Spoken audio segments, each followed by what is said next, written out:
Ladies and gentlemen, good afternoon. Welcome to this afternoon's program. Excuse me, Mr. Odali. Is Good strategy, afternoon. strategy and organizational alignment. I am your presenter, Mr. Odali, please share your screen.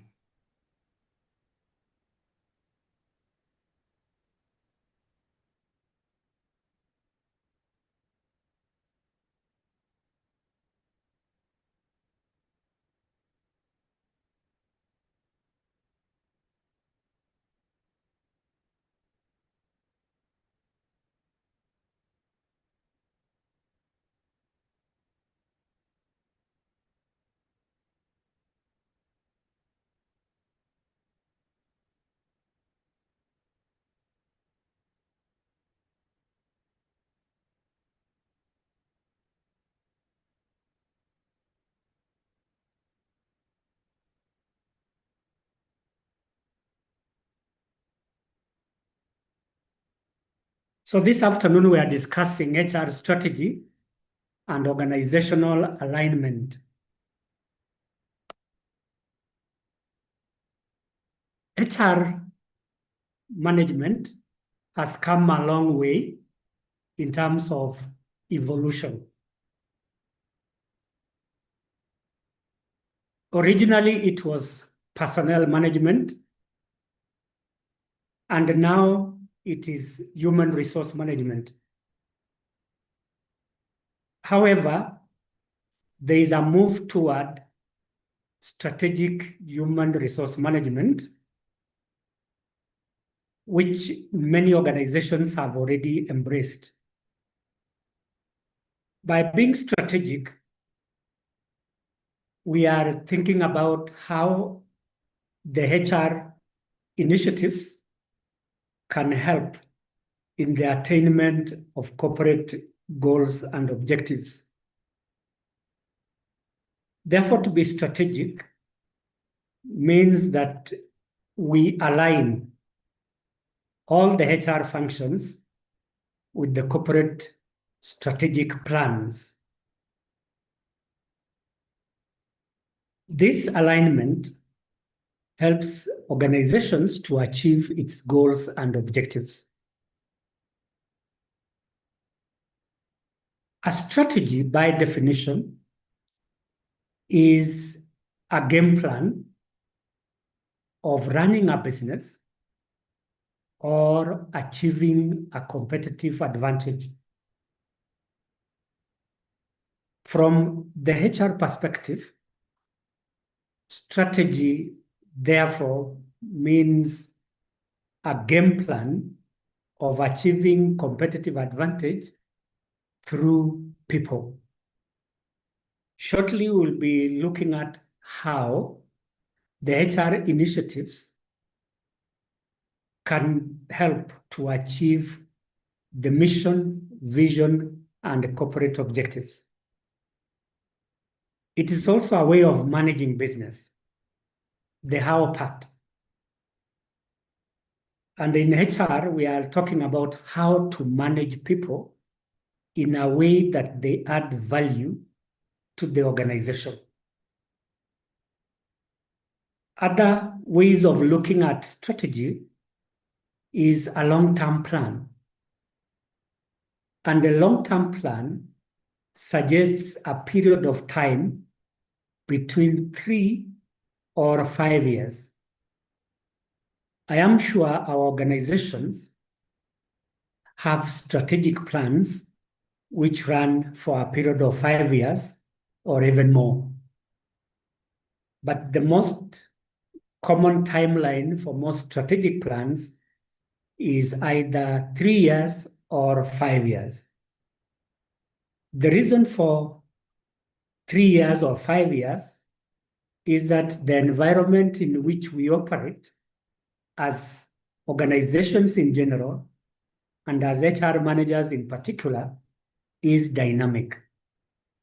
And therefore, there are many changes that take place in our environment which may affect the strategies that we put in place.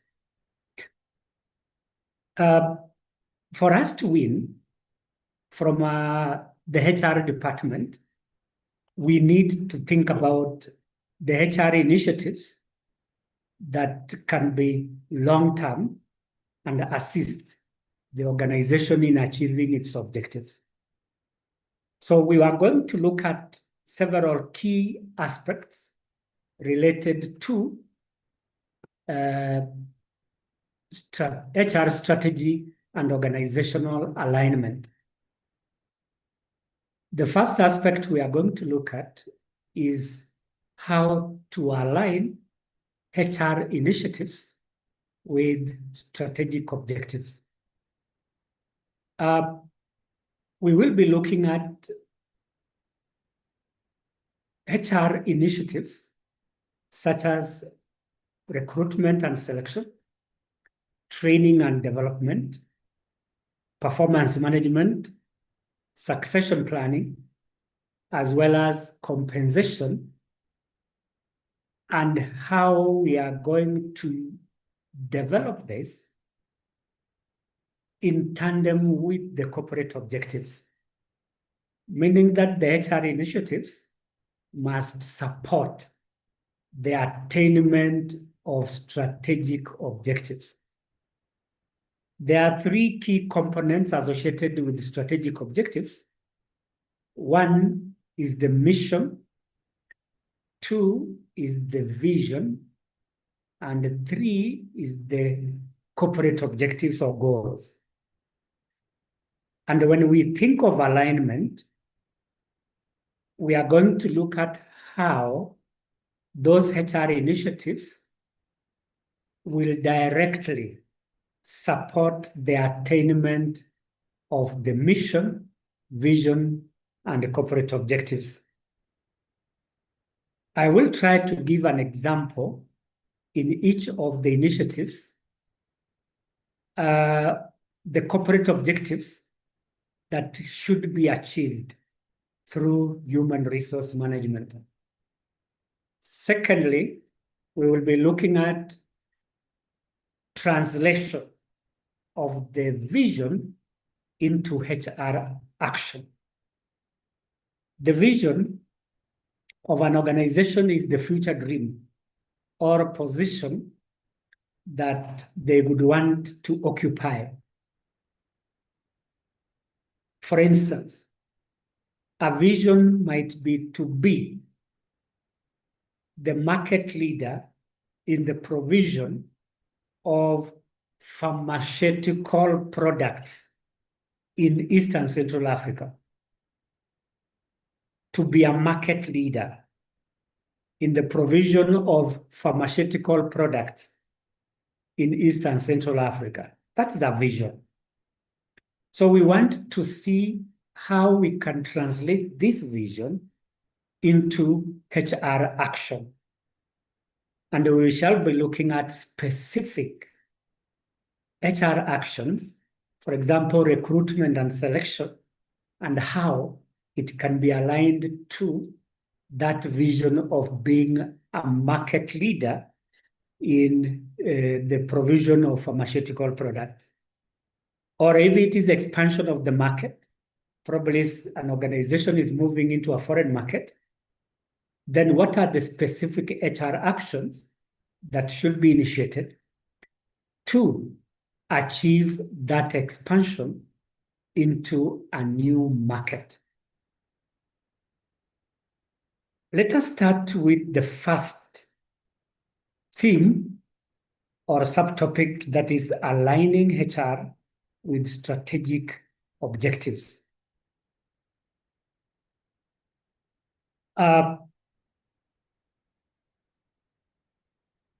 By way of introduction, let us look at the concept of HR strategy. That this is a long-term plan. And by long-term, as I have indicated, is any period between 3 years and 5 years. This long-term plan relates to the various activities or functions of human resource management. And these activities include recruitment and selection. So we project recruitment and selection in 3 or 5 years. Second is training and development. We again plan for training and development in the next 3, 4, or 5 years. 3, we talk about performance management. What will happen in performance management in the next 3, 4, 5 years? And even in reward and compensation. So by definition, we have said that a HR strategy is a long-term plan that aligns people management with business objectives to drive organizational success. People management has to do with those activities that I have mentioned. And these are the ones that will drive organizational success. What does organizational success look like? One is attainment of the mission and vision. 2, generation of targeted revenues. 3, generation of projected profits. 4, being competitive in the market. And 5, attracting more customers and therefore increasing market share. So through people, organizations can achieve success, either in terms of finances, in terms of customers, or in terms of markets, or even competitive position. Then what's the purpose of HR strategy? It is there to ensure that the policies, practices, systems, and procedures support overall corporate goals. I will mention probably 3 corporate goals that the HR practices or activities should be able to achieve. One is increment of revenues. 2 is customer satisfaction and experience. 3, entry into foreign markets. This could be overall corporate goals. And therefore, as a business partner, we need to formulate HR strategies that are aligned to the examples that I have given. I will repeat the examples. 1, revenue generation or increment. 2, customer satisfaction. And 3, foreign market entry. Therefore, what do we need to do as HR managers to achieve these objectives? We must tailor-make our functions toward the attainment of these corporate objectives. And the key aspects that drive or influence the HR activities are the policies, practices, programs, and the systems. For instance, all HR functions are guided by policy. We have a policy in recruitment, a policy in training, a policy in performance management, a policy in compensation, a policy in employee discipline, among others. So these are guidelines that help us to make decisions with regard to the HR initiatives such as recruitment. And then practices are the norms, and they translate into the behavioral aspects of employees in organizations. So what is the practice in recruitment, the practice in training, practice in performance management, practice in reward and compensation? So these practices are a part of organizational culture. And when we want to formulate strategies around the HR initiatives, we develop policies and practices on which we will anchor the strategies. So without policies, practices, and programs, the strategies may not be well grounded. So we need a policy, we need practices, we need procedures, and we need systems that will form the basis for strategy formulation. And then lastly, as part of our introduction, the focus areas of human resource strategy is talent acquisition. In talent acquisition, there are many strategies that we can engage in, which I will mention in a few minutes. The second focus area is performance management, where individual and departmental goals are set and then aligned with corporate goals. That at the individual level, we need to develop KPIs. And these KPIs are supportive of the corporate strategy. The other focus area is leadership development, where we are preparing lower level employees to occupy leadership positions. And therefore, we need to identify those employees with the potential that we can prepare to occupy those leadership positions. We can conduct a leadership gap analysis, which can help us to identify those employees who have leadership potential. Usually, the people with potential are those with the relevant skills, knowledge, experience, and abilities.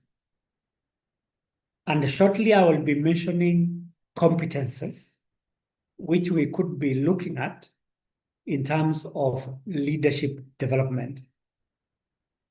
One is behavioral competence.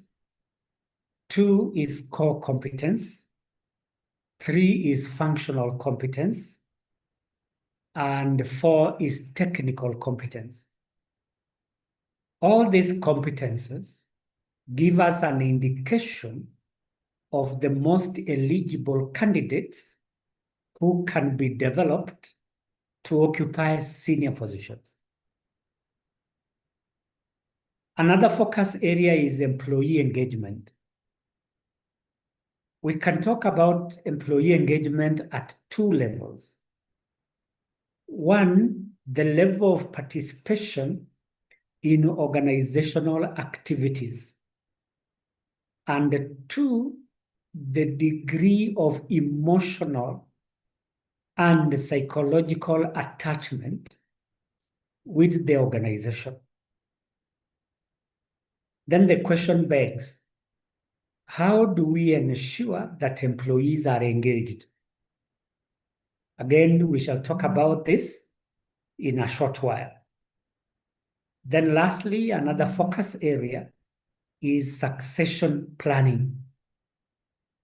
In succession planning, we are looking for suitable replacements of those employees who leave at a higher level.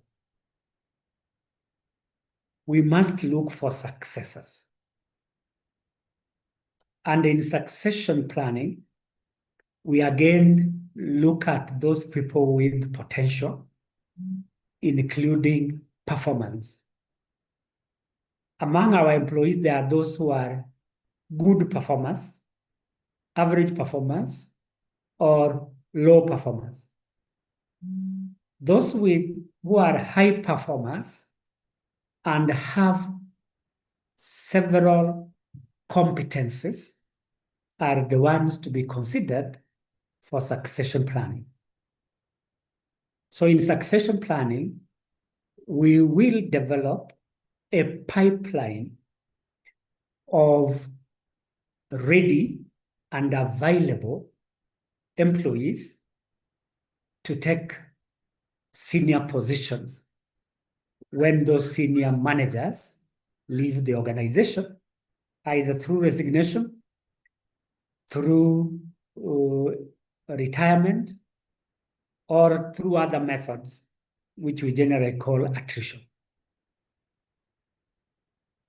Having said that, I want us to look at what is strategic alignment. By definition, we have said that alignment is ensuring that HR strategies or initiatives directly support the mission, vision, and objectives of the organization. Mission, vision, and objectives of the organization.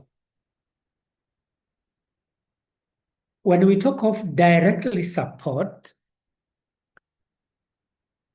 we are referring to the initiatives and programs that are linked to the attainment of the mission and objectives of any organization.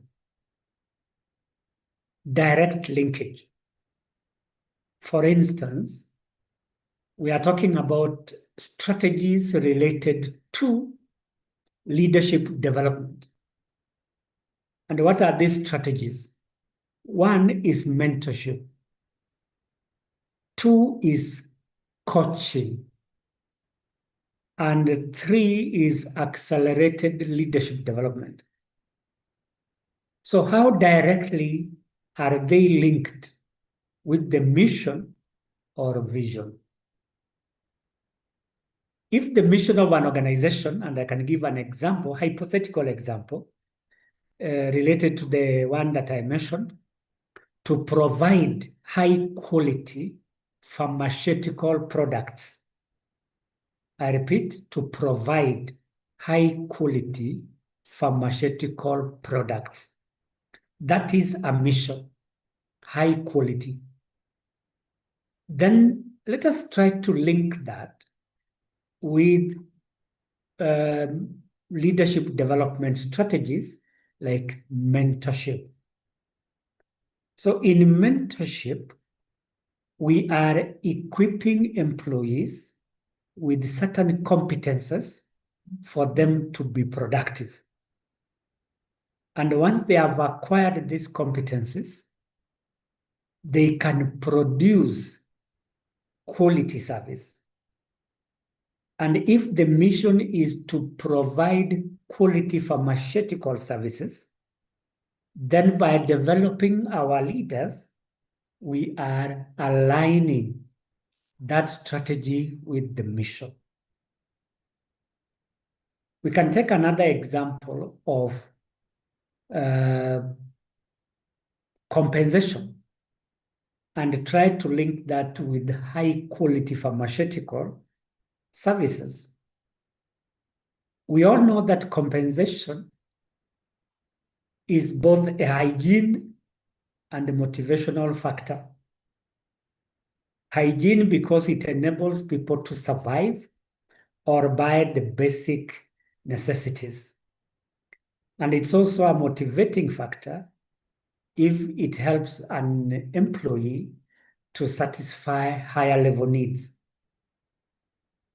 So in compensation, we want to ensure that the compensation is internally equitable and externally competitive.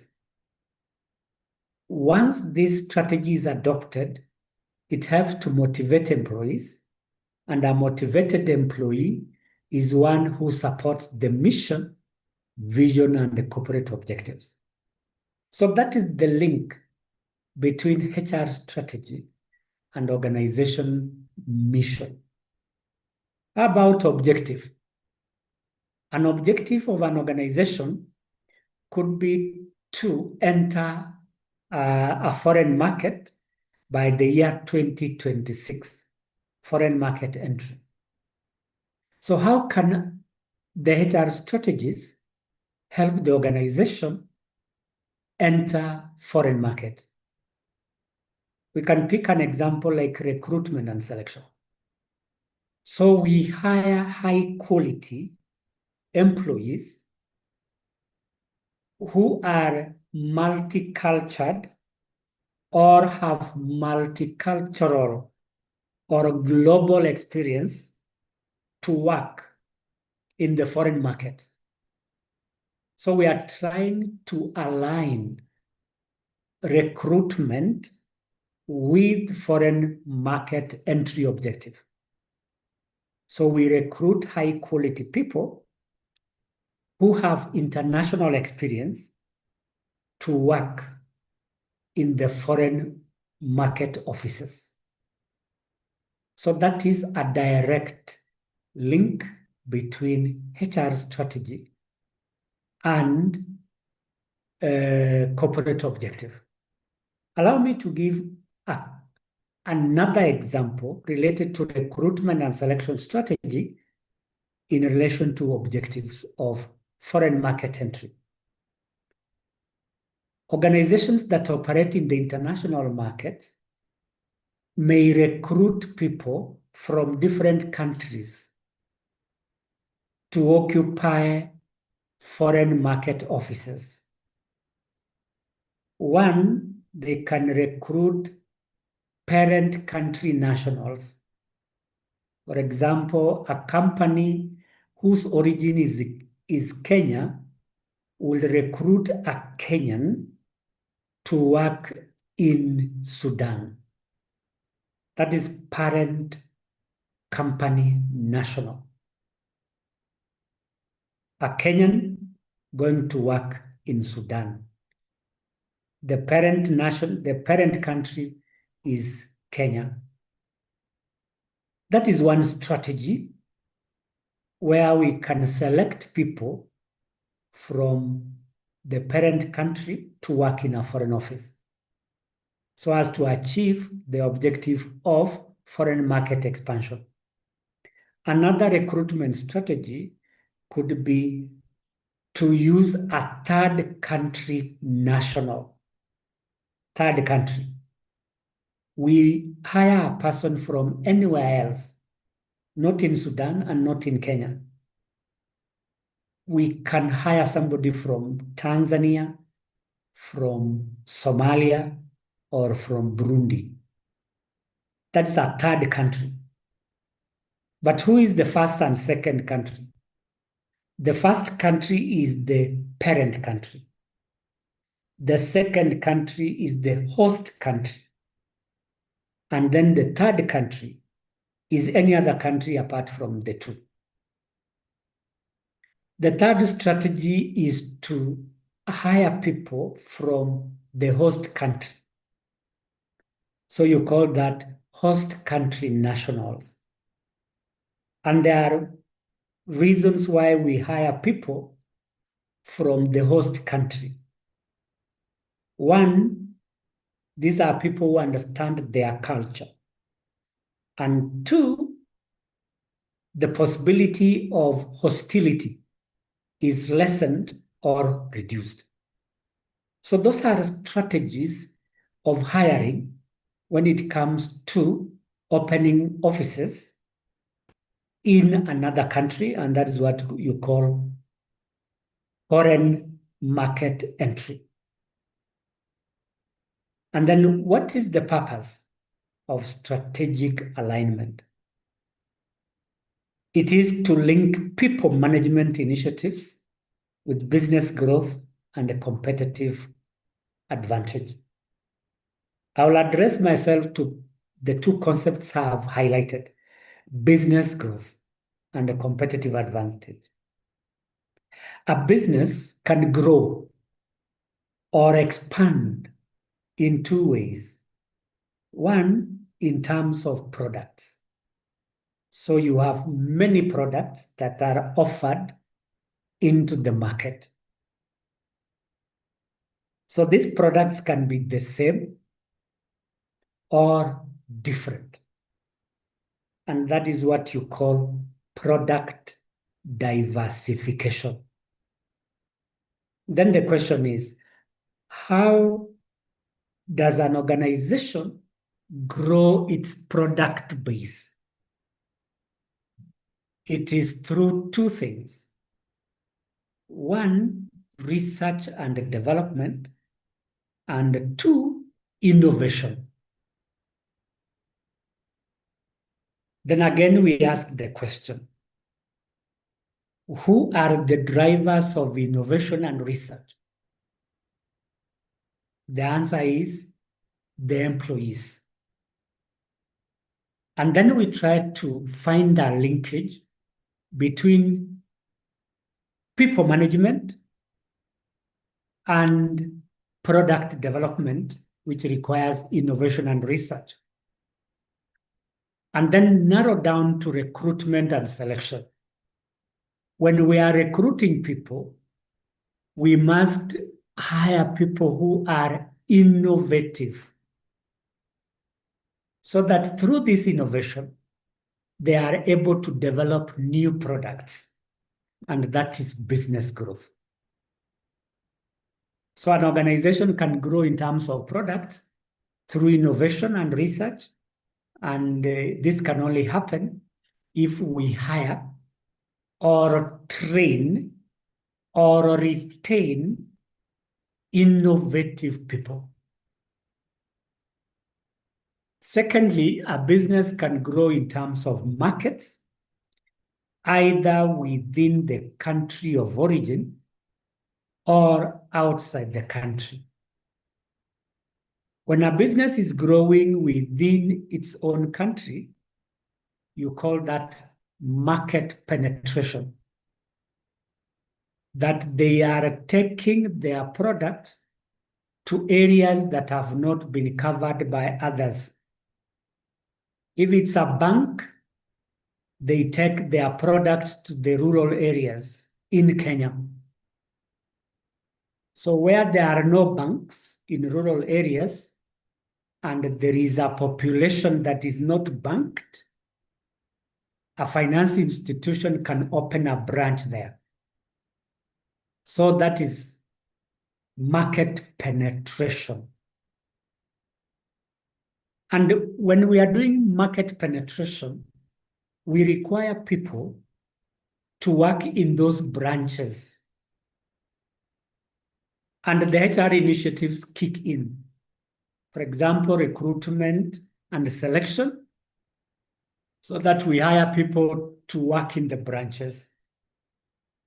Two, we can train people to be posted into those branches. Or three, we can reward people by giving them hardship allowance to work in hardship areas. So that is another way in which business can grow. Then in terms of foreign markets, a business can open a new office in a new country or a foreign country. And I gave the example of Sudan. This kind of strategy is called foreign direct investment, where we open physical offices in other countries. And again, we need people to occupy those offices. So we need to hire, we need to train, we need to compensate these people working in our foreign offices. So again, when we talk of strategic alignment, we think of HR strategies and how they can be aligned with business growth. Then secondly is a competitive advantage. An organization is said to have a competitive advantage if it is the best in terms of products, in terms of technology, and in terms of people. Let us zero in on people. That when we have top talent, we are likely to achieve a competitive advantage. That is being the best compared with the competitors. Being the best in terms of people. So what are the characteristics of best people or top talent? One is experience. Two is knowledge. Three is skilled or skills. And four is abilities. So when we have skilled, knowledgeable, experienced people better than the competition, then we are said to have a competitive advantage because there is no other organization that can match the kind of employees that we have. And that is why organizations fight tooth and nail to ensure that their top talent do not leave the organization. And those are retention strategies, which we will talk about in a few minutes. Then what is the outcome of strategic alignment? The outcome is to strengthen the contribution of HR to organizational success. Contribution of HR. In the next few minutes, we shall be looking at how HR strategies can contribute to the attainment of corporate strategy. That when we align, we strengthen. How does this work? That in some cases, our HR strategies do not help to achieve the mission, vision, and corporate objectives. Once this has been established, then there is misalignment. The next thing that should be done and must be done is to realign. Realign the HR strategies with the mission and vision. That realignment means that we look at the HR strategies from a different perspective. For example, if we have been conducting training and development programs which are not helping to achieve the mission and vision, then we should change those programs so that they are aligned. For example, we have been using coaching and mentorship as a strategy in people development. If this is not achieving the mission and vision, then we should look for a different strategy. And that different strategy could be something like classroom training, if not project membership or stretch assignments. And when these new strategies are aligned and they are workable, then we shall have strengthened the contribution of HR to the attainment of the mission, vision, and corporate objectives. So we strengthen where there are weaknesses. We eliminate where there are very serious gaps. And we improve where there is room for improvement. Then lastly, in understanding strategic alignment is the impact. What is the impact of strategic alignment? Like I said earlier, we are business partners, and business partners work closely with others within and outside the organization. And by aligning ourselves, we position HR as a strategic business partner, driving operational excellence. What are the operational activities we are referring to here? 1, recruitment. 2, training. 3, performance management. So how do we then position ourselves in this alignment? We ensure that the resources we use in all those processes are optimized. As business partners, we must ensure resource optimization, meaning that there is no wastage of resources. Secondly, operational excellence refers to timely delivery of services or results. Timely, which means that the downtime is minimized. Downtime is when machines or a process is not working and the customers have to wait for a long period of time.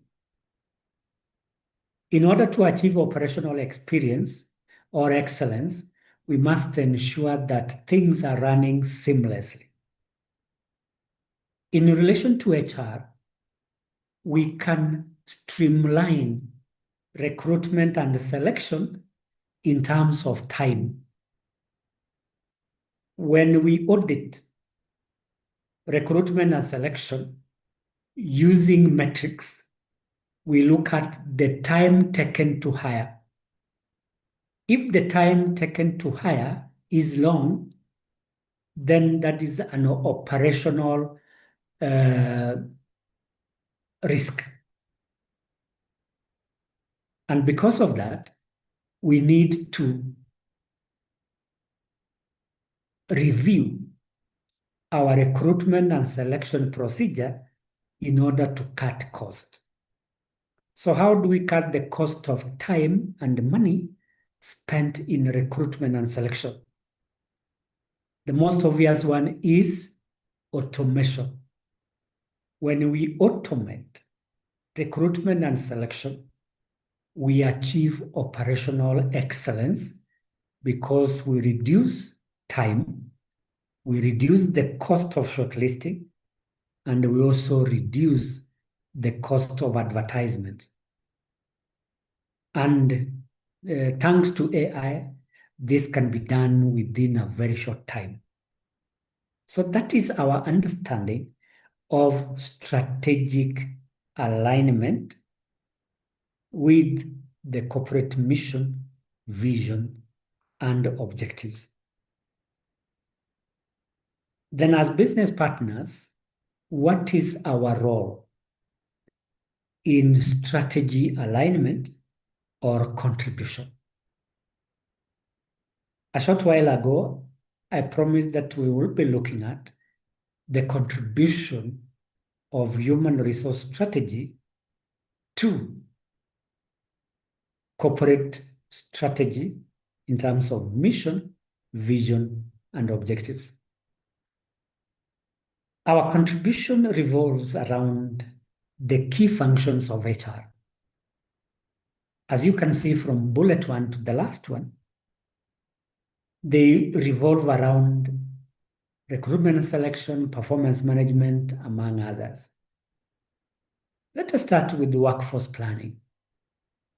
This is a process of forecasting future HR requirements and how these requirements will be met.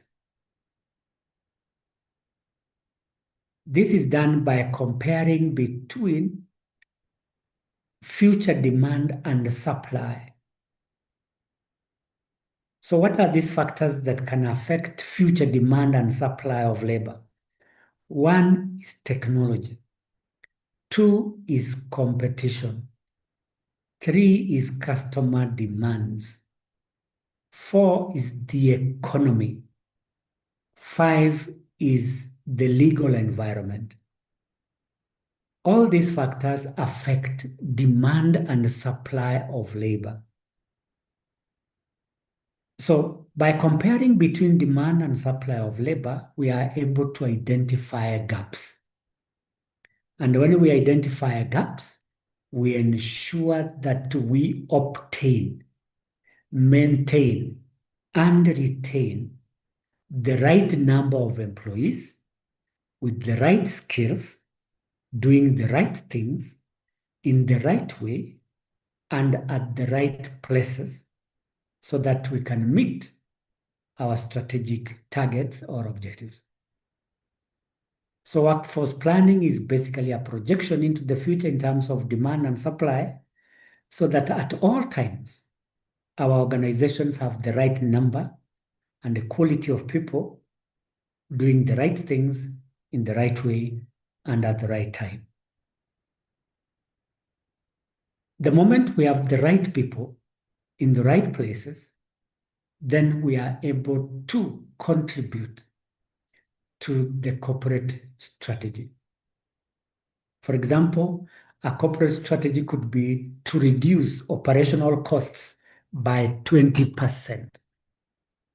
When we have the right number of people, means that we don't have excess or we don't have a deficit. We have an equilibrium. This right number helps us to reduce the operational expenses or operational costs. So HR managers have a role to play in strategy alignment through workforce planning. And in this plan, you end up with plans like recruitment and selection, training and development, succession planning, career development, and retention plans. Secondly is talent acquisition and retention. This is where recruitment and selection come in. Recruitment is about attracting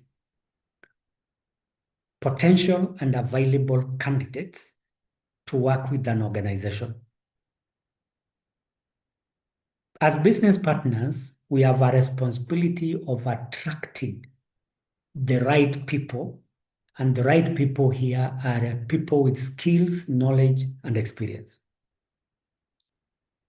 So when we acquire these people, it should be aligned with the corporate objectives. And again, if I can give another example, the corporate objective of developing an innovative culture. We can only develop an innovative culture through all the functions of an organization, starting with the recruitment, where we hire quality people. And these quality people are likely to be innovative. Then on retention, we want to keep our top talent for a long time. What do I mean by a long time? Depending on the contract, it's at the time they retire, the the mandatory retirement age, or until they die, God forbid.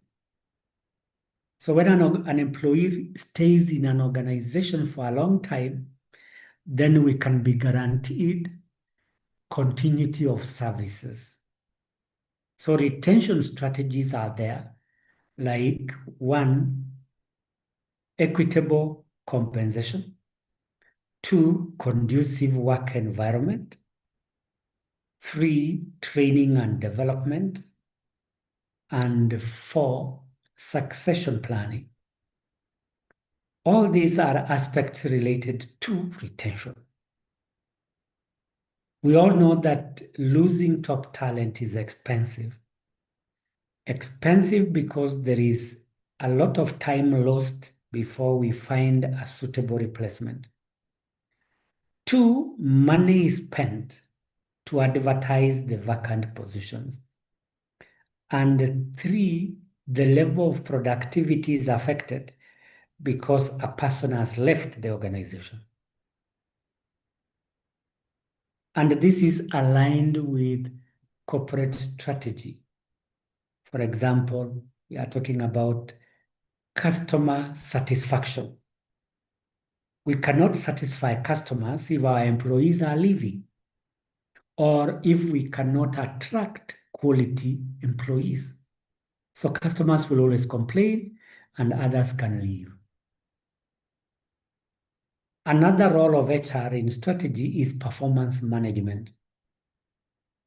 Performance is a whole process of planning.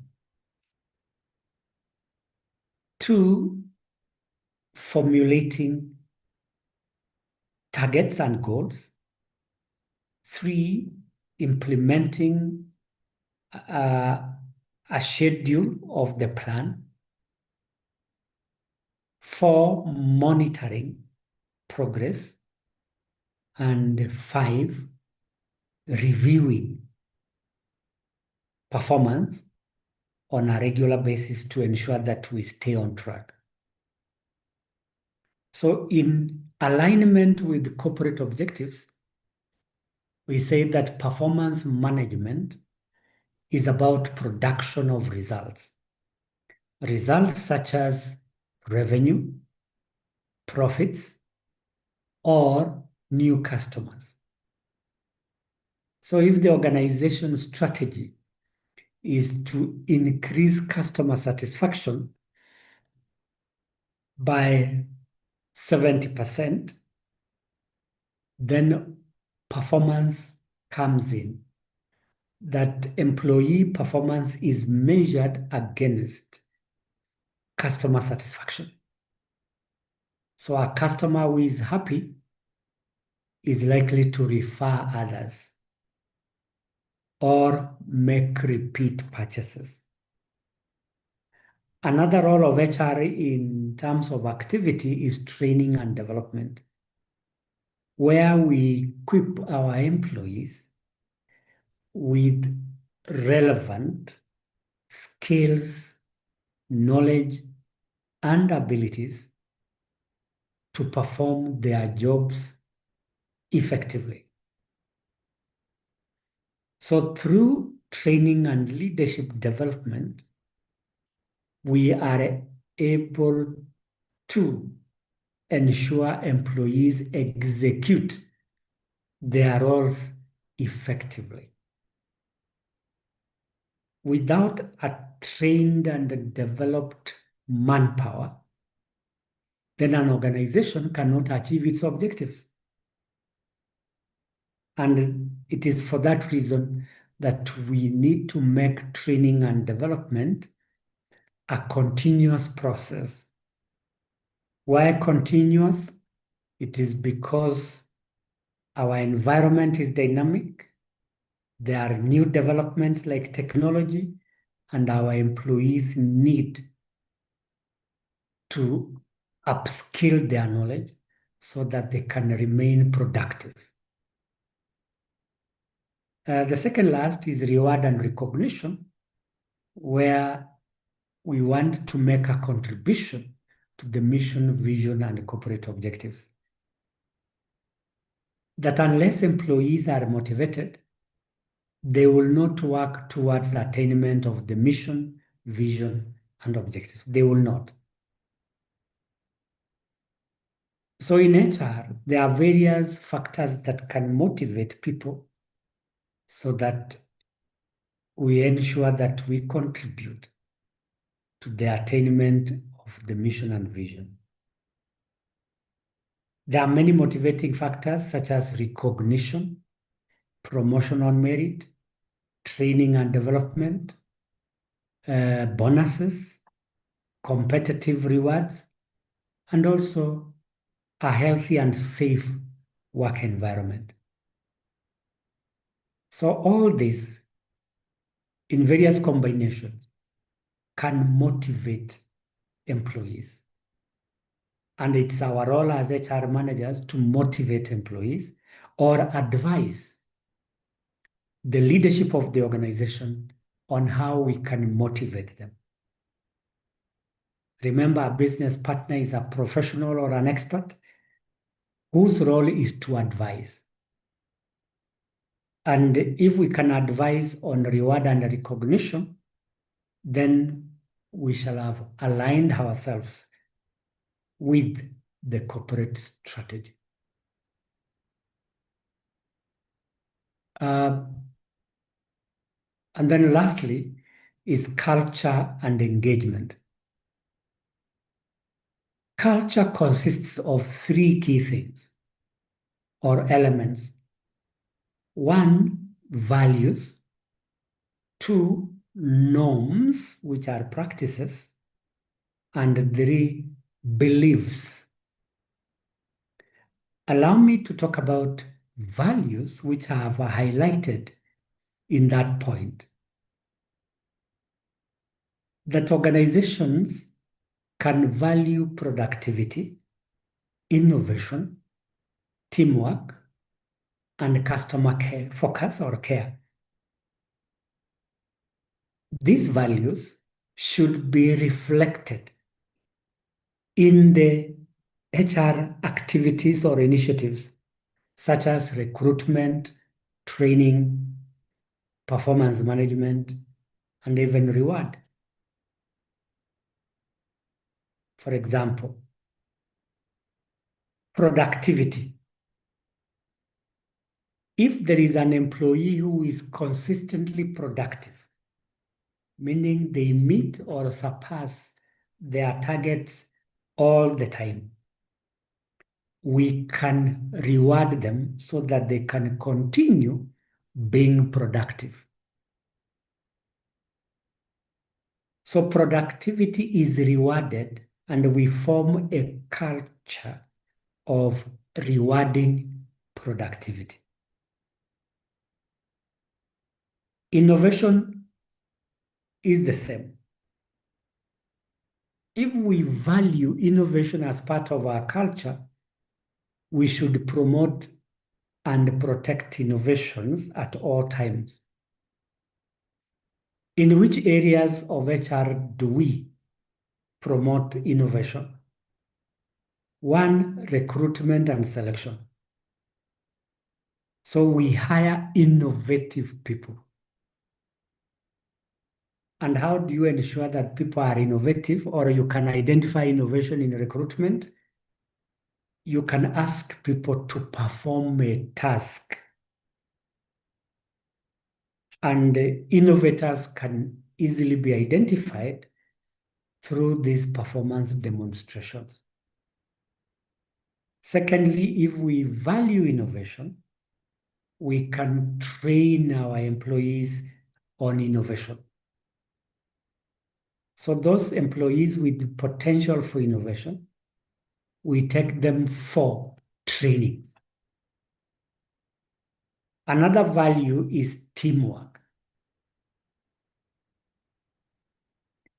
Organizations that achieve superior results are those that encourage teamwork, that people work collaboratively in whatever they do. If it's recruitment, we have a team around it. If it is training, we have a team around it. If it is performance management, we have a team and all the other HR functions. So promoting teamwork is a cultural aspect. And lastly is customer focus. A customer-focused culture is one where customers are satisfied at all times. Two, it is where customers enjoy new experiences. And three, it is where customers are recognized for purchasing or contributing their ideas to the success of the organization. And again, we cannot focus on customers only and leave employees out, because it is the employees who provide services to the customers. So who will delight the employee? Who will create that new experience in the customer? It is the employee. So in customer focus, we ensure that our customers are delighted, have a good experience, and that we retain them or make them happy. And this can be done through training, through rewarding employees, or through hiring quality employees who are customer-centric. So those are some of the main contributions of HR to business strategy. I will want to repeat that human resource business partners contribute to the attainment of corporate strategy. And our contribution is in terms of workforce planning, talent acquisition, performance management, training, reward, and development of the right culture. Later, I'll be talking about challenges facing HR managers in aligning HR strategies, one of which is a rigid culture. A rigid culture has several characteristics, and I will mention them in due course. Then, before we take a small break, we want to look at the procedure or the steps involved in aligning HR with strategy. The first step is to conduct an environmental analysis. This analysis is an evaluation or assessment of the internal and external factors that are likely to affect HR initiatives. The internal factors include the following. 1, leadership. 2, policies. 3, resources. And 4, technology. And in terms of alignment, we will look at the effect of these internal factors on the functions of HR, like recruitment, training, among others. I can give an example of finance as an internal factor. The amount of money available will affect recruitment, will affect training, will affect performance management, and will also affect compensation. That even if we wanted to formulate a retention strategy through competitive compensation. Without the availability of finances, we will not be successful. So we are trying to understand the effect of internal factors on the HR initiatives. And these initiatives are HR strategies. So we might find it difficult to align, for example, training with corporate strategy if there are no funds for training. Then external forces, which we have always acronymed as PESTEL: political, economic, social, technological, ecological, and legal factors. Political factors are those associated with government, particularly government stability and policy. So when such an environment is not conducive, even our HR strategy is affected. For example, in an environment of political instability, where there are national strikes against the government, or where there is civil strife, call it civil war, all strategies stop. Because businesses cannot survive in an unstable political environment. Another external factor is economy. The economy of a country relates to three things or four. One, economic recession or growth.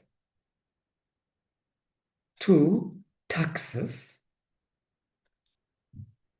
And three, the cost of business. When the economy is not performing, as HR managers, we start thinking about how we can cut cost. And on top of the table is redundancy and retrenchment when an economy is not performing. That is an external force that is making HR managers not to recruit, not to train, but to retrench.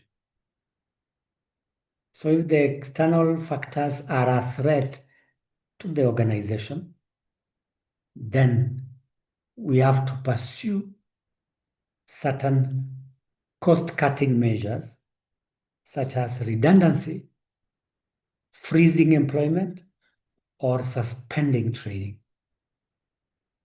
So we need to understand how the environment affects the formulation of HR strategies, which can help to achieve corporate strategy.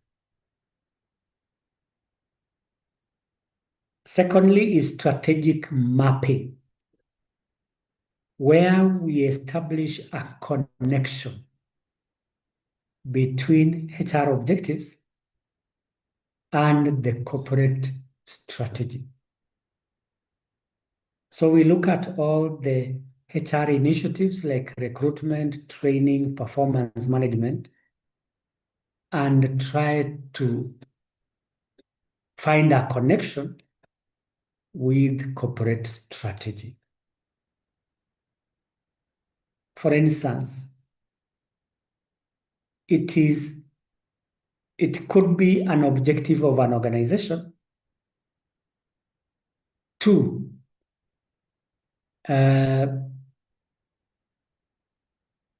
reduce cost, operational cost by 10%.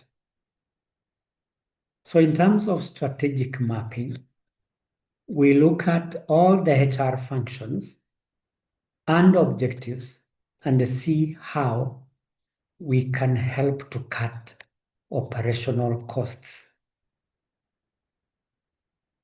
So if it is HR, we want to look at operational efficiency. And one of the areas to look at is recruitment and selection.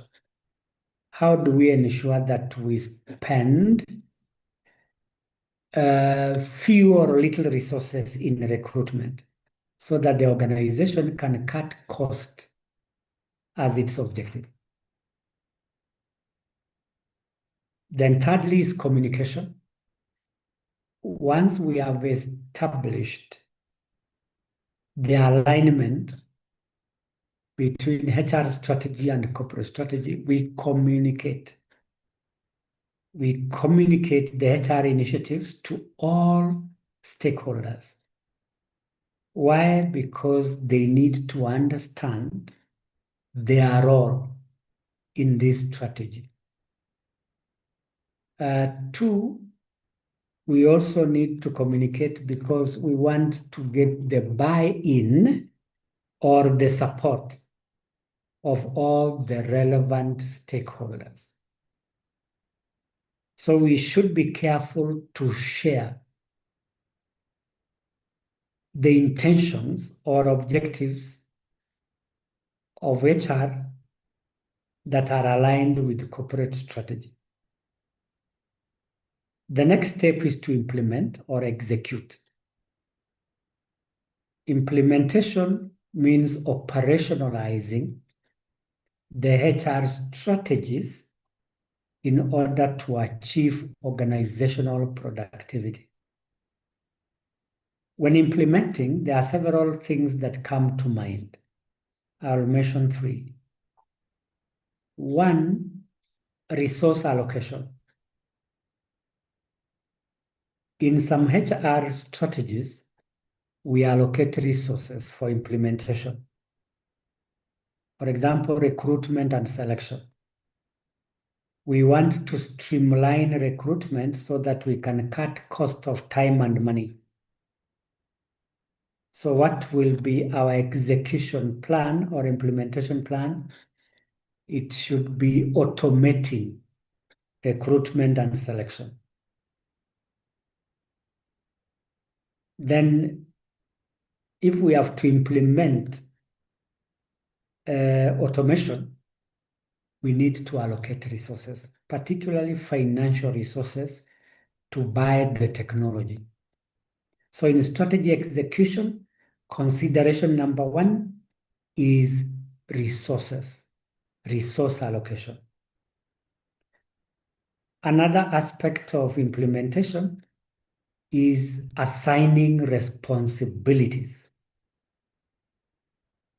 These are the people who will be accountable for the actions or for the strategies that have been formulated. It could be a HR officer, a HR manager, a finance officer, or an ICT person, depending on the strategy. For example, if the strategy is to automate recruitment and selection, then the persons responsible are two. One, the HR manager to advise on the areas to be automated. And secondly, the ICT manager or officer who will develop the program or the system. So the second aspect of implementation is assignment of duties. The first one was resource allocation. Then the second one, you assign duties to the HR officer or HR manager and the ICT manager if we have to automate certain functions. Number three in strategy execution is monitoring progress. That the strategies which have been implemented should be monitored closely. One, to identify their alignment with strategy. Two, to identify emerging issues. and 3, even to identify challenges in the implementation. That is why we need to monitor. Otherwise, if we don't monitor, we will never know when things went wrong or south in regard to our HR strategy that we are implementing. The second last step is measurement. This is where we use data analytics to evaluate the effectiveness of the various HR initiatives.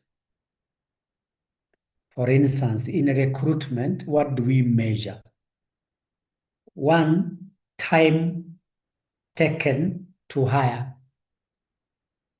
2, cost per hire. 3, quality of new hires. These are data that we can use to analyze the effectiveness of recruitment and selection. Another area which we mentioned is training and development. Again, we use data analytics to assess the effectiveness of training and development. So what are the aspects or the metrics that we use in training and development? 1, the completion of training programs, the rate of completion. How many people are completing the training programs? 2, the cost of training per employee. Because we need to budget, and that is why in business partnership, we partner with finance so that we can budget for training. So again, we need data related to all the HR functions, and that will give us an indication of whether or not we are successful in our alignment. Lastly is continuous review, where we are evaluating the HR plans against the attainment of corporate goals and objectives. When we continuously review,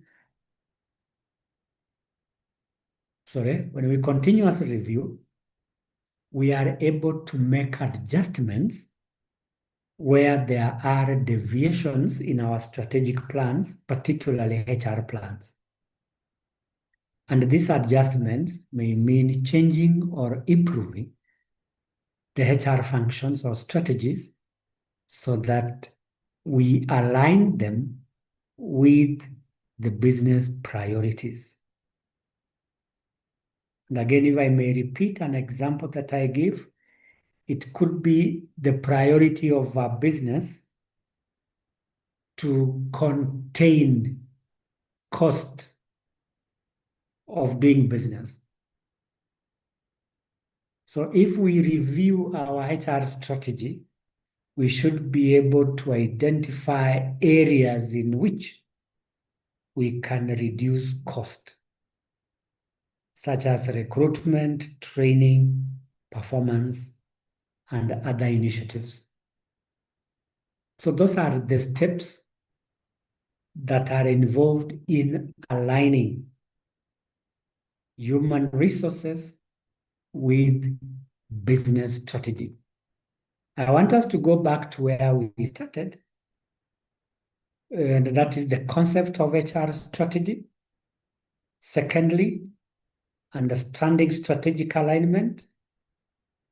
Third, role of HR in strategic alignment. And lastly, the steps in aligning HR with strategy.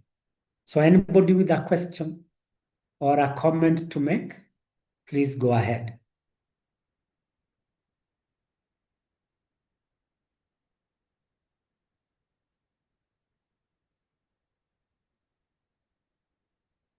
The floor is open to anyone who may want to make a comment or ask a question.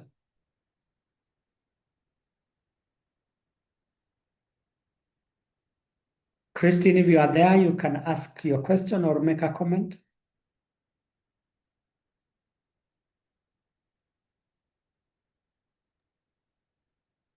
Yeah, no question from my end. I think the session was very Christine, go clear ahead. for me. So I'm saying no question from my end. Christine, I I can't think hear you. Please increase your volume.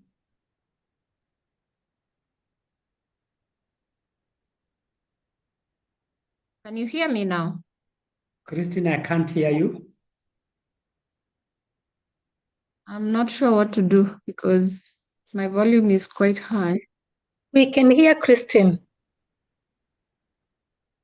I can hear Christine too. I don't know whether anybody can hear Christine from where they are. Yes, we are able to hear her. Mwalimu Christine is Sorry, audible. but I can't hear her.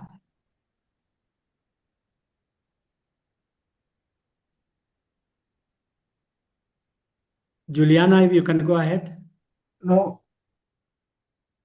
Let's have Christine. Christine, proceed.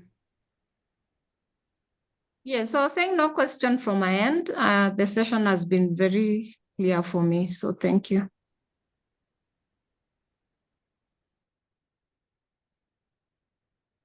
Sorry, I can't hear you.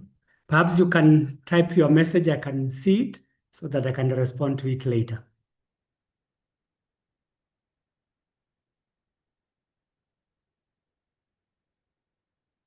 Okay.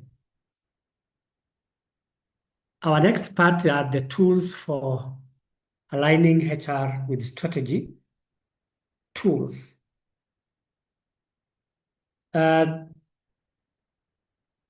This could be models or methods that we can use to align HR with corporate strategy. And there are quite a number of tools which we can use to align ourselves.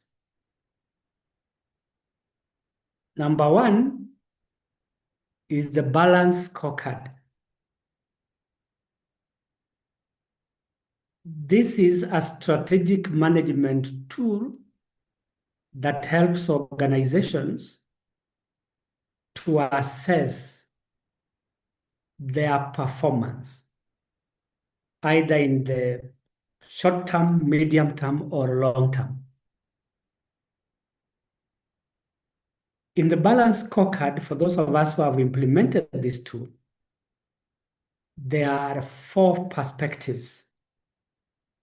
One is the finance perspective. 2 is the customer perspective. 3 is the internal process. And 4 is growth and learning. As HR managers, we should find a way in which we can use the balance scorecard to determine our contribution or alignment with corporate strategy. I will use 2 examples from the balance scorecard, and that is finance perspective and 2 customer perspective. In the finance perspective, there are 3 measurements. One is revenue generated. 2 is the profits. And 3 is the shareholder value. So in terms of human resources, somebody may ask, where do we come in since we don't deal with finances? Yes, we can develop KPIs around revenue generation, around profits, or around shareholder value. And these KPIs will relate to recruitment and selection, training and development, performance management, or even compensation and rewards. So in terms of revenue generation, when we sit down with our employees and set targets, especially for those of us who are in private business and are making profits. So we set targets in terms of the amount of checks that are brought in, and that becomes a performance target or KPI. For instance, in finance, we want to say that we want to increase our revenues by 30 billion or to 30 billion. So the HR managers will have to scratch their heads and find out how they can bring value financially to the 30 billion. So again, you set targets in terms of customers that have to be brought on board so that they can give us money. Two, the error rates. The mistakes that we make must be minimal so that we don't spend money repairing machines or dealing with returned products. So for that reason, we need, one, to hire quality employees who are going to reduce error rates. Two, we task our salespeople with the targets that can bring in the checks.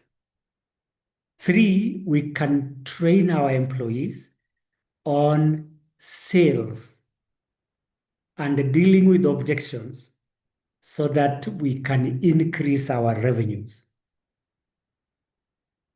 So using the balance scorecard, especially the financial perspective, we can try to align HR with corporate strategy.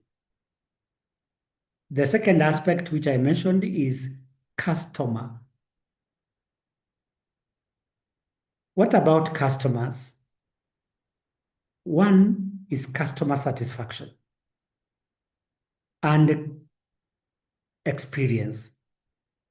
Two, the number of new customers. And three, customer engagement. From a HR perspective, we can try to link this component with the HR initiatives. So if we have to make our customers happy or make them do that repeat purchase, one, we can recruit quality employees who will satisfy the customers. Two, we can train employees who will make our customers happy. Three, we can motivate our employees through compensation so that employees are happy and can bring in the money from the customers. And we can do this for all the other perspectives in the balance scorecard. The key approach here is, one, to identify the perspective and the specific metrics that are required, and then formulating HR strategies that will help us to achieve those metrics. Secondly, is the competency framework. The competency framework relates to the capacity of an employee to do the work for which they were hired.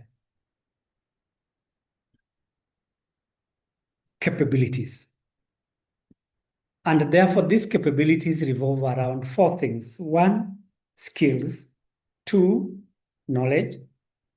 Three, experience. And four, attitudes. Five, abilities. In terms of competency, which is the ability to do work, we are looking at four types of competencies. One, the core competency. This means people have the required skills to perform the work for which they were hired. And all employees must have these core competencies. That without these core competencies, they cannot do anything, including relating with the people. Secondly, is the functional competence, where employees are able to function with respect to their areas of specialization, like human resource management, marketing, finance. That employees must have skills and knowledge related to these functions. Number three is technical competence. These are specialties within areas like finance or human resource. In finance, there are various areas. For example, financial analysis. Not anybody who has done finance can do financial analysis or is a certified financial analyst. So that is a technical area which requires some competencies. Number three is leadership competence. This is where employees demonstrate leadership abilities, such as influencing others, inspiring others, motivating others, or leading others. So leadership competence is considered especially when we want to identify people to succeed others. That is succession planning. The last competence is behavioral competence. These are the behaviors that employees must demonstrate in order to work with others effectively. For example, communication is a behavioral competence. Cooperation is a behavioral competence. Teamwork is a behavioral competence. Empathy, among others. So through this competency framework, we are able to align HR strategy with the corporate objectives.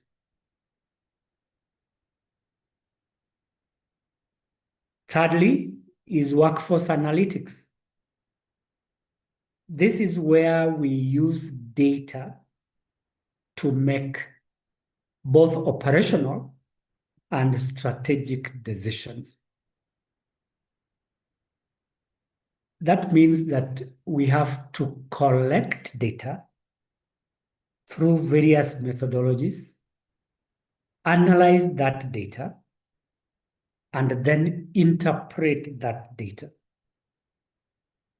For instance, we may collect data on trends in recruitment and selection. And these trends may show a movement toward automation. That recruitment and selection is being automated. So what do we do as HR managers? We analyze this data through research, through benchmarking, and then implement a strategy of automation. Because if we do not automate, the interpretation of the data is that we cannot be competitive. How can we not be competitive? Because we are spending a lot of time and energy to recruit people. The same can be done on training and development. So in training and development, we collect data related to, one, the number of employees who have completed certain training programs. Two, the cost of training each employee. Three, the time taken to train the employees. So all this data can be used to formulate a strategy in training which is aligned to corporate strategy. So if the corporate strategy of an organization is to enter new markets, and then we look at training, we look at people who have completed a training on diversity management. Why diversity management? Because we are going into a foreign market and we will be dealing with people from different backgrounds. So we look at the number of people who have completed training on diversity. So that as we post people to foreign countries, they are aware of the diversity of the employees who will be working with them. So data is very important because it informs the decisions that we shall be making. Another tool is succession planning, where we are preparing our current crop of managers for senior positions.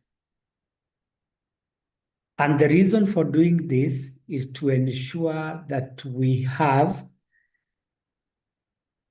a continuous pipeline of managers that can take over positions of leadership. So again, as I mentioned earlier, succession planning involves identifying people with potential.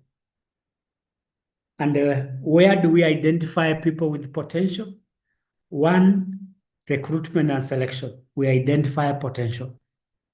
Two, training and development. We identify potential.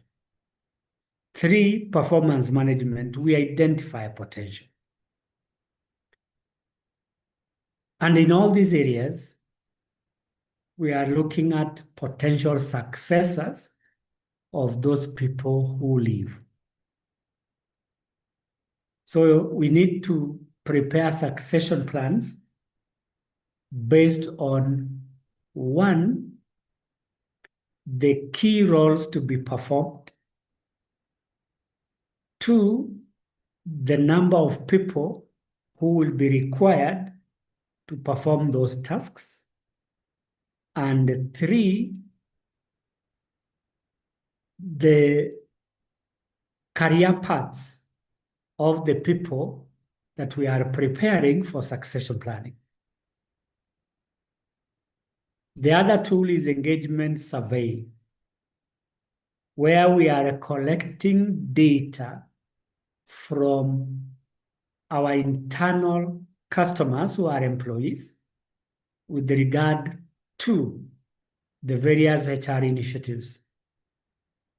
And here we will be establishing or determining the level of commitment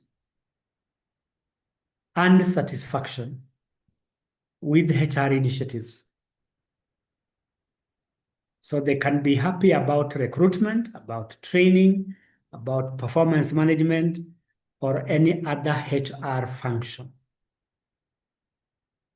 Therefore, with these engagement surveys, we are able to get feedback on how HR managers are doing in terms of strategy so that we can align. And then we can use HR dashboards. These are digital tools in which we can store data and access them in real time. The dashboards conduct automatic analytics or analysis with regard to any aspect of employment. For example, the ratio of male to female employees. A dashboard can give us that. It quickly calculates the total number of employees in terms of gender, and it can give us a diagram showing the number of male and the number of female employees for purposes of comparison. Or if there is an aspect of gender mainstreaming, we can make a decision. A dashboard can also give us analysis on the performance levels of each employee across the year, from January to December. In environments where we conduct performance evaluations quarterly, we should be able to identify or establish the performance levels of employees using the dashboards. So we can get to know in quarter one, what was the performance level of each employee, quarter two, quarter three, or quarter four. So dashboards are tools that can enable us to formulate HR strategies so that we can align with the corporate strategies.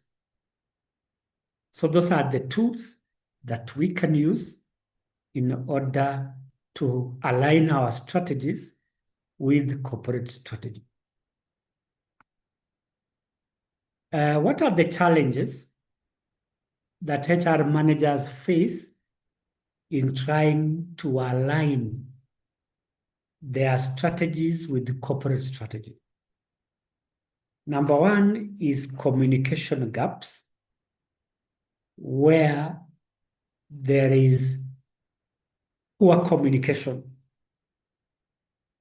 And the poor communication is where the information is not timely. Two, the information is not accurate. Three, the information is not relevant. And four, the information is not targeted. And what can be the cause of these communication gaps? One is the use of manual systems to communicate. Number two, lack of effective communicators. And number three, another cause of communication gap is the structure of the organization. How can the structure of an organization be a communication barrier? It can, because if the structure is tall, then it means that information is likely to be delayed. The speed at which information flows in a tall or hierarchical structure is slower compared to a flat and broad-based structure. So communication can be a gap. And then who is responsible for effective communication? It is the HR manager. So we ensure that we train our people on communication so that when they write their reports, when they write their minutes, when they write their emails, those communications are accurate, relevant, and timely. Another challenge is resource constraints. This is where there are no enough or adequate funds to finance different HR initiatives. For example, recruitment requires money. At what point do we require money? 1, advertising the positions. 2, interviewing the candidates. And 3, onboarding. All these areas require money. If we do not have enough money, then recruitment strategy suffers. The same goes with training. Training is an expensive initiative. For example, an organization that has over 5,000 people will have to spend a lot of money training these people. Those of us in public sector organizations perhaps are aware of the public service manual, which requires that all employees be trained at least 5 days in a year. So if that is a requirement, then the organization must set aside enough resources to train all the 5,000 employees. That can be very expensive. And it's for that reason that some organizations suspend training. And once training is suspended, then the alignment between HR and the corporate strategy is affected. We cannot, for example, innovate if we cannot train. And we cannot train if there is no funding. So resource constraints affect HR initiatives, and these initiatives also affect the attainment of corporate strategy. The other challenge is leadership resistance, that the top management may not support the HR initiatives. What are the reasons that they may decline to support? 1, they were not involved from the beginning of the initiative. 2, they do not see value in the initiative. And 4, there is no direct contribution of the initiative to the corporate strategy. We should therefore ensure that the initiatives we are trying to implement are satisfying organizational requirements in terms of 1, relevance, 2, value addition, and 3, executive involvement. So if the leaders resist, then that becomes a challenge because they will not allocate resources. They will not commit themselves with the initiatives. The other challenge is data deficiency, where there is no adequate data to support the strategies that are being considered for implementation. To be on the safe side, we must document all the processes and procedures that we engage in. That documentation ensures that we have data. In case we do not have the data, we collect the data. We make deliberate efforts to collect data about recruitment, about training, about performance, about compensation, and about health and safety, as well as employee relations. So how do we collect this data?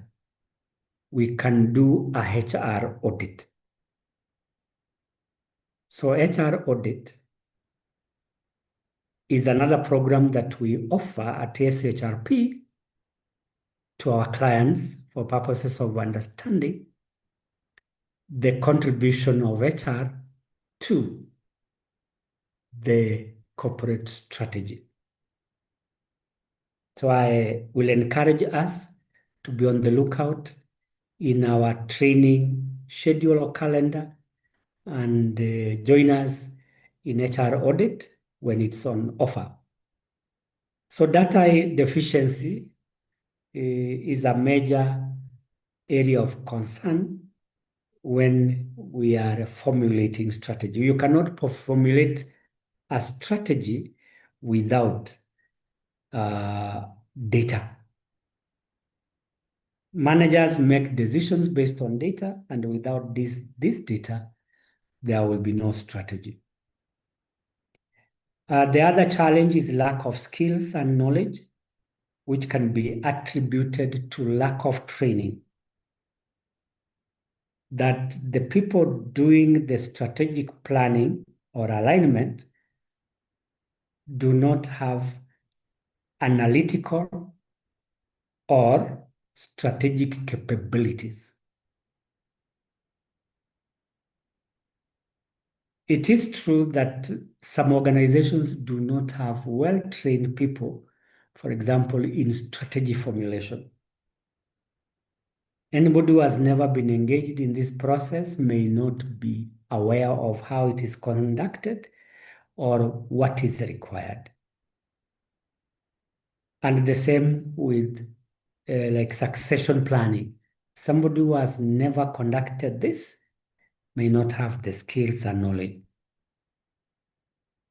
To bridge this gap, we need to train our employees so that they acquire the relevant skills in formulating strategies.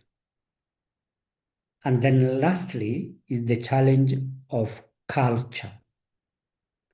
A culture can be rigid. And a rigid culture is one that has the following characteristics. One, it does not recognize change. Two, it promotes hierarchical structures. Three, it does not promote innovation. And four, it maintains the status quo or the current state, meaning that it does not encourage experimentation of new ideas. Why? Because employees are used to a certain way of doing things. And because change may be disruptive, that is why we become rigid in our approach. And that becomes a culture. So a rigid culture can discourage change, can discourage innovation. And these are key elements that go into strategic alignment. Especially in our modern environment, we need to develop agile systems. For example, agile policy, agile procedures, agile processes, and agile systems. If the culture is rigid, then agility is affected, and we cannot compete with other players in the market if our culture is rigid. So that becomes a barrier, however much we try to transform the HR department into a strategic partner. And who are the drivers of organizational culture or shapers of organizational culture? It's the top management. If the top managers are rigid, then we find it difficult to align ourselves.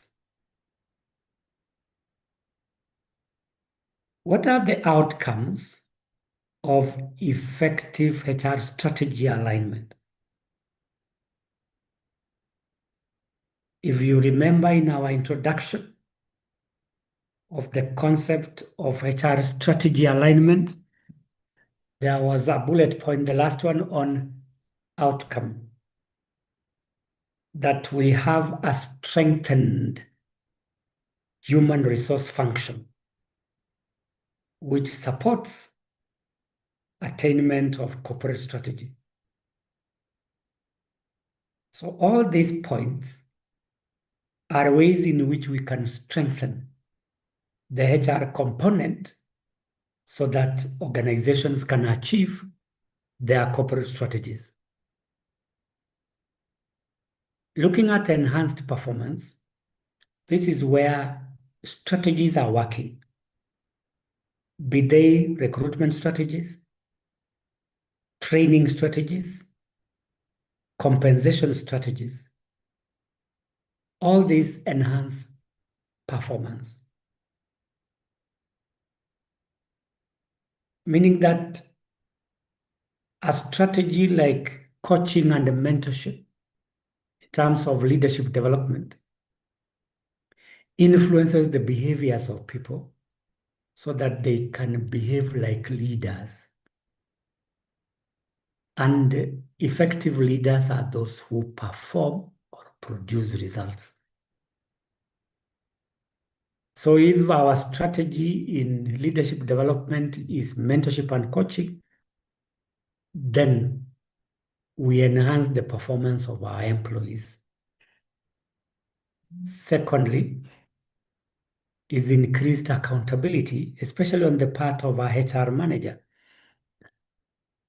HR managers are accountable for all the HR initiatives.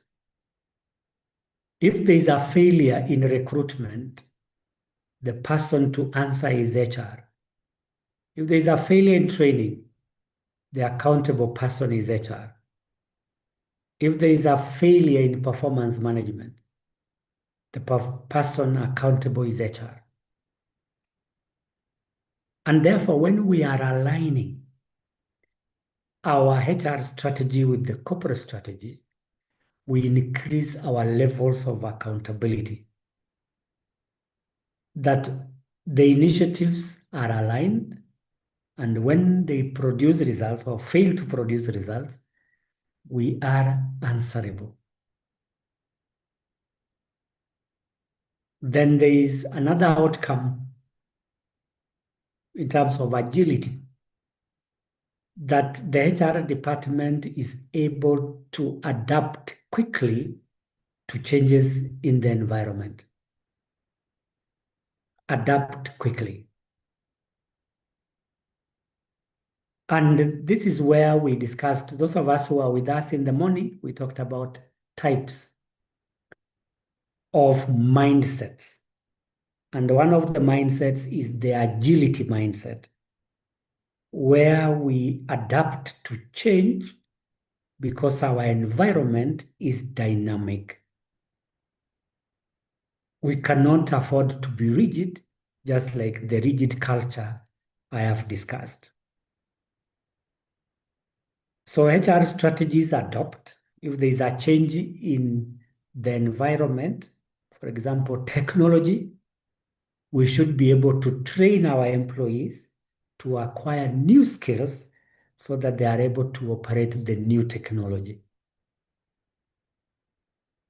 Or if it is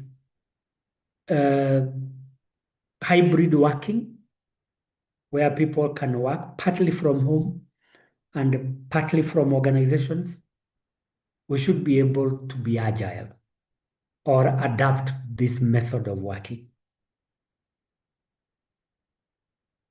Without this agility, we will not be able to move forward, and therefore we cannot become competitive in terms of our HR strategy.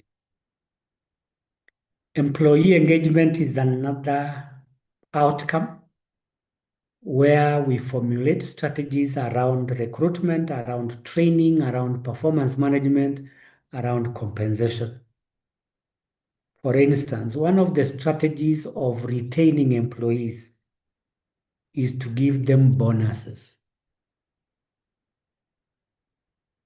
So if the corporate strategy is to retain or reduce employee turnover by 85%, then giving bonuses is a way in which we can enhance employee engagement so that we reduce turnover.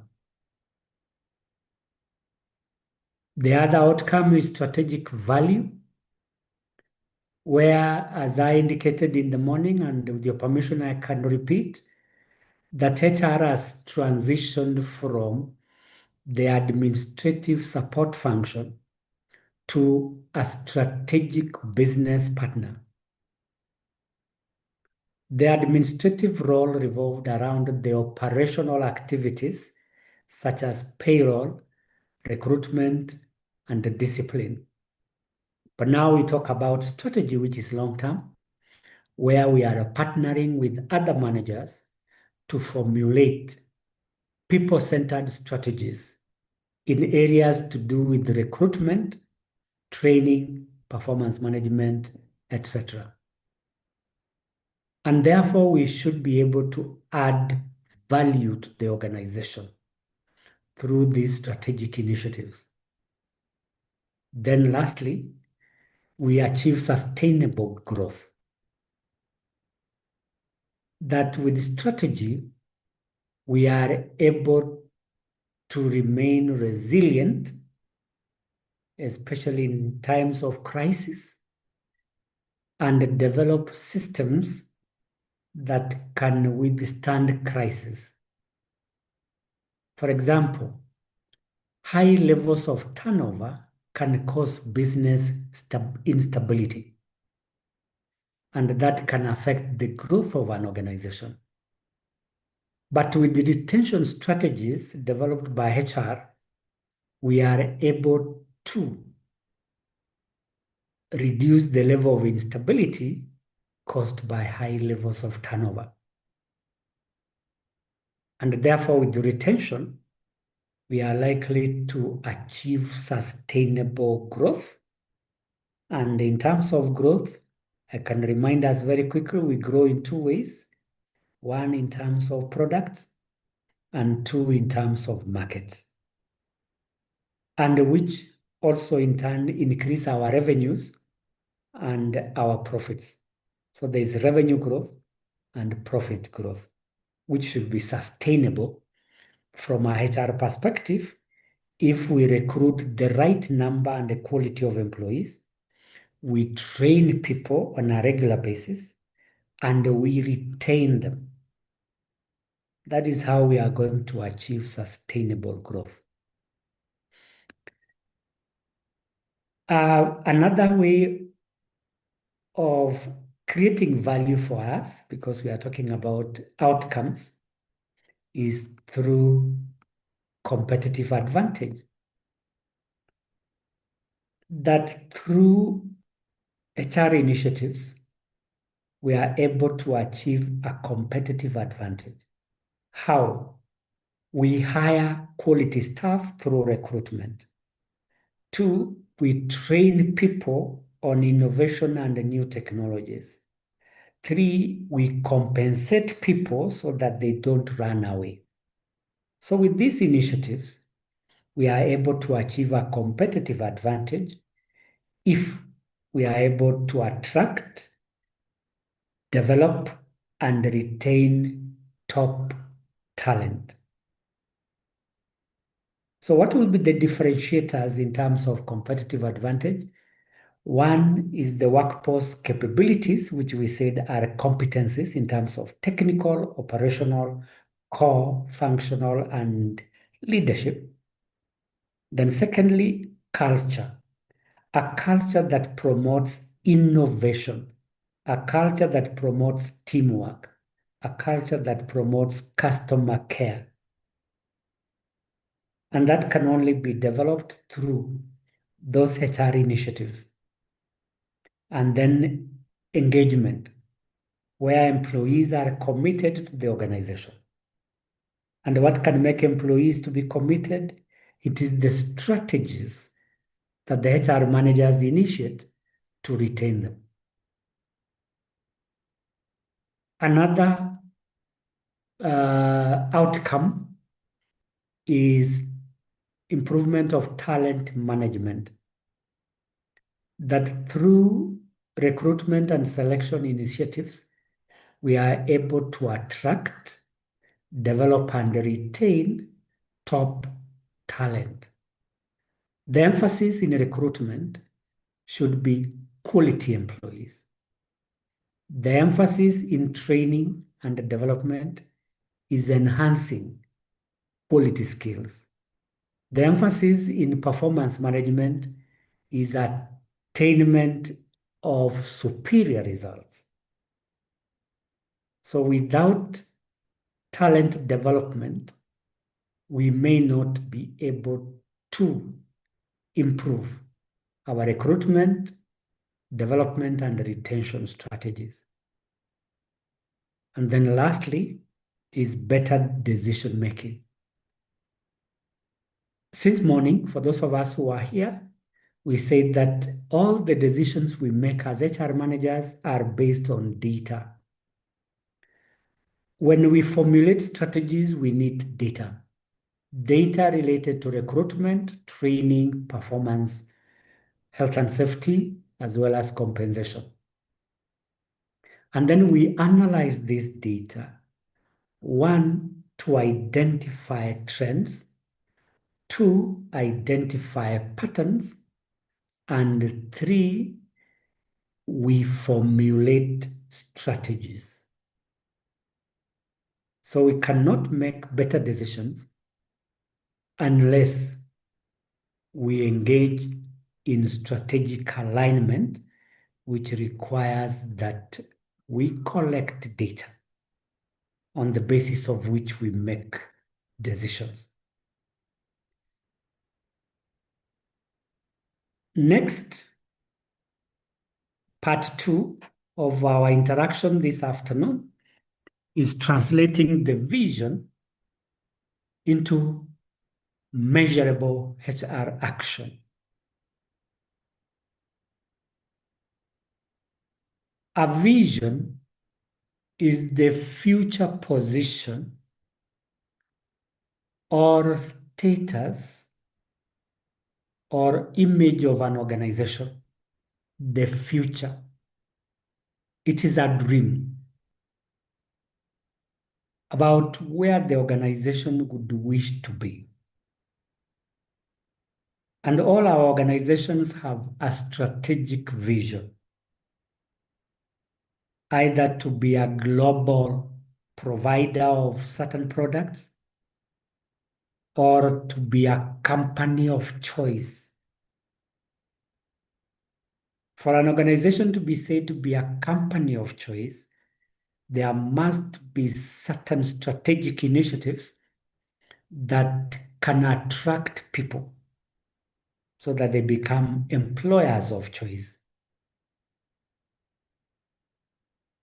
And who drives this brand so that an organization can become an employer of choice?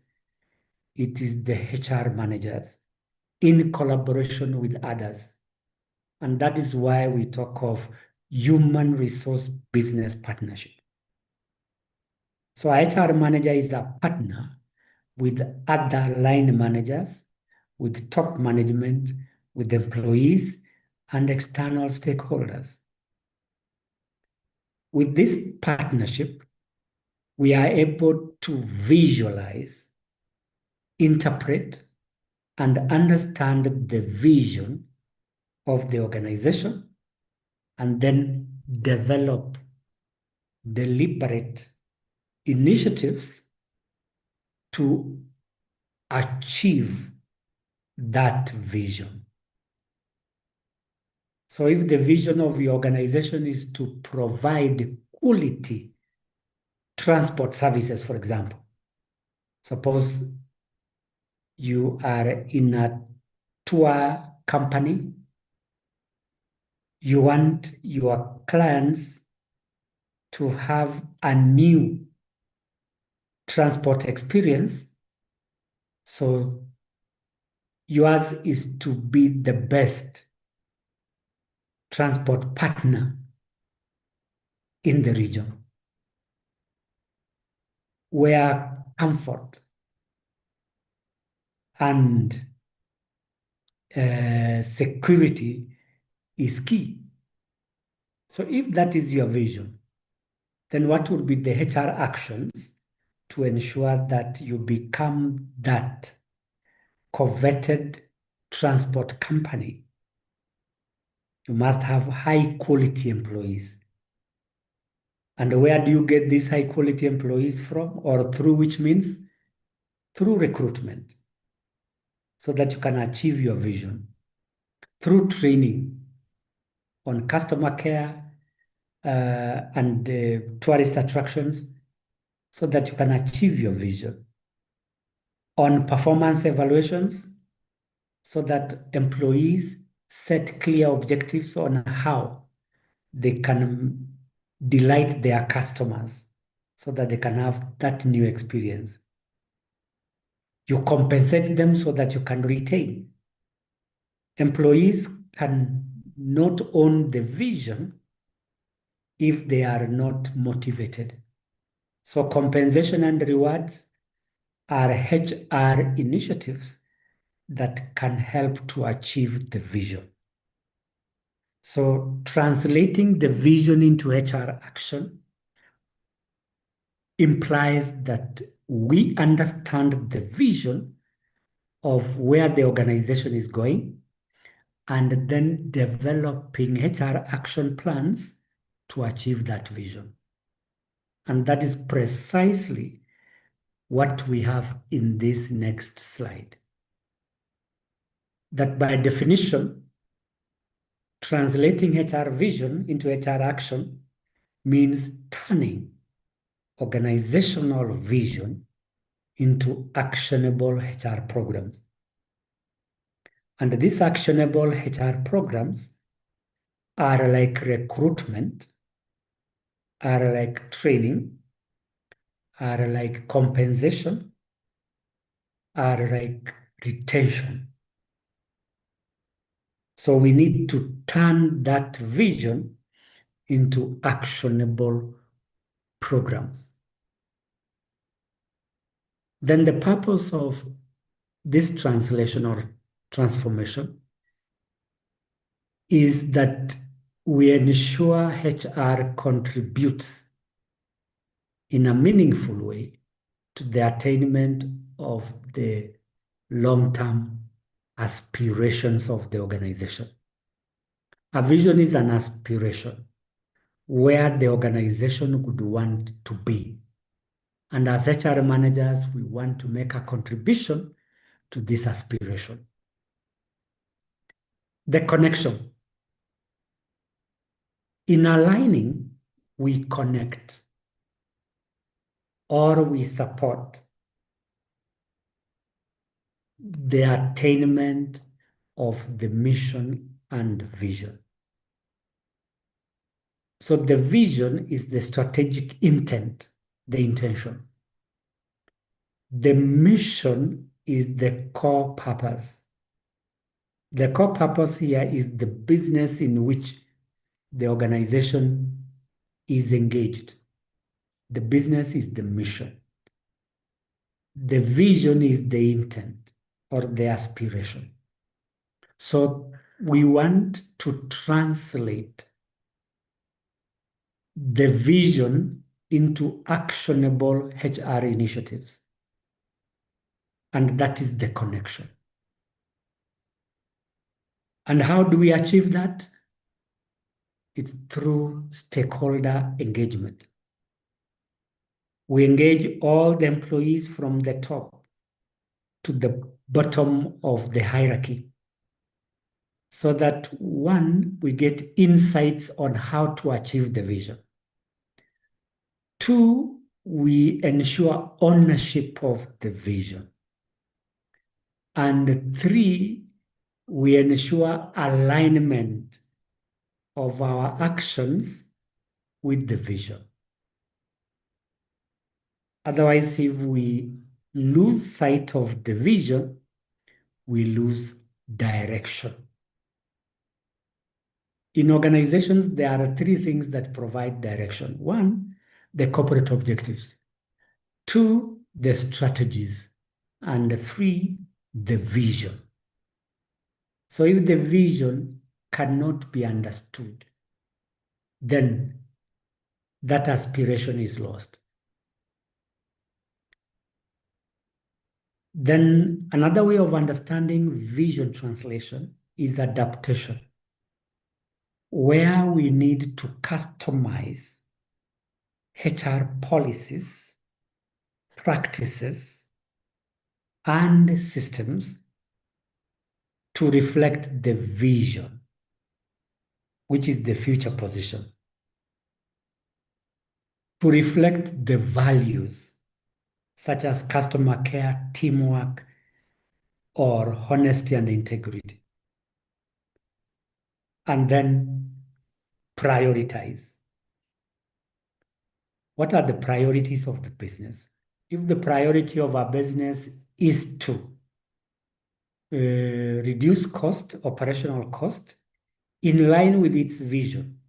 So if the vision is to be the best, you cannot be the best in the market if you are spending a lot of money on your operational activities.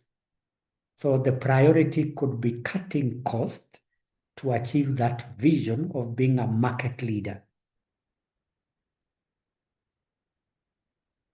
And those of us who have been engaged in strategic management perhaps have come across a strategic tool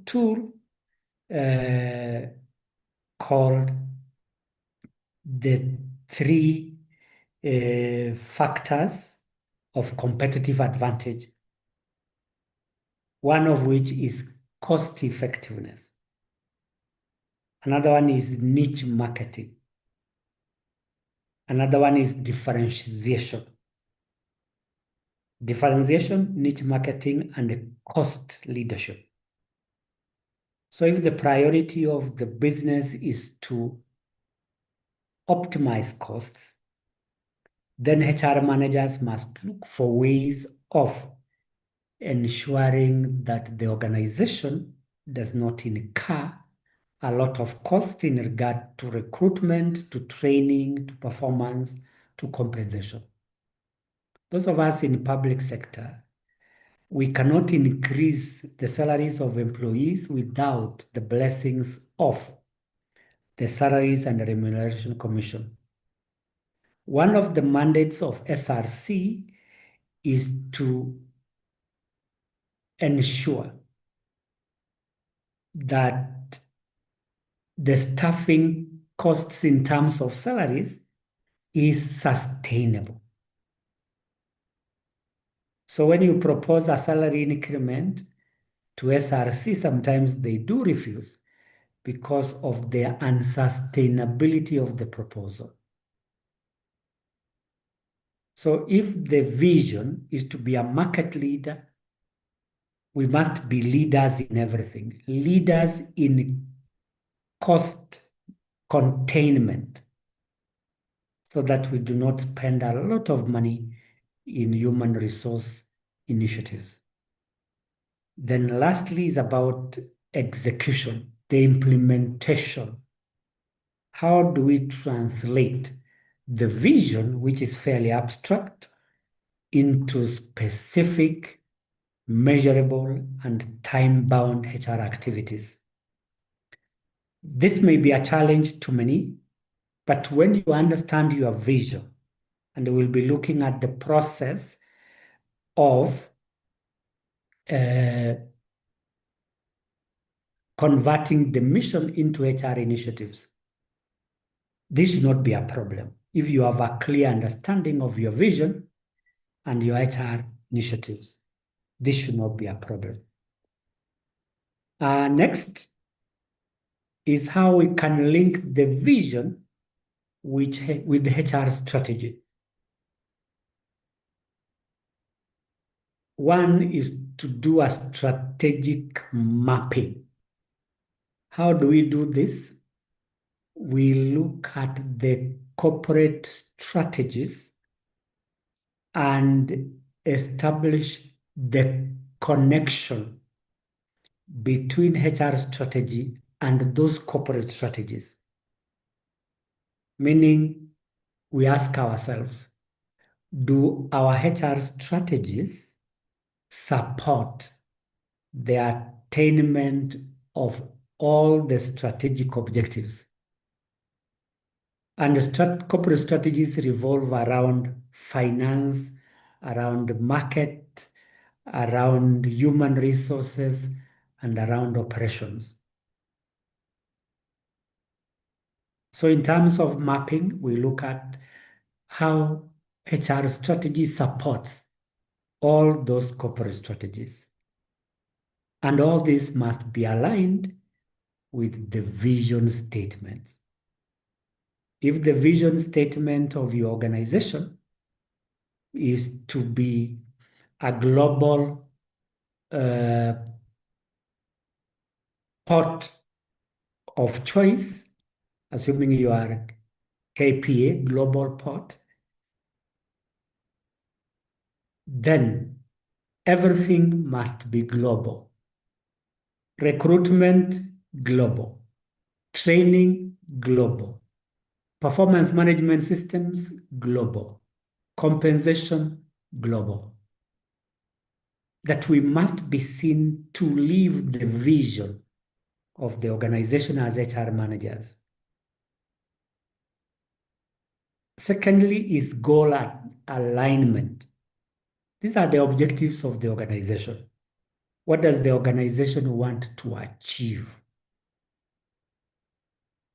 If it is to increase market share by 5% in the next 1 year, that's by end of 2026, then HR must come in to ensure that that objective of market share is achieved.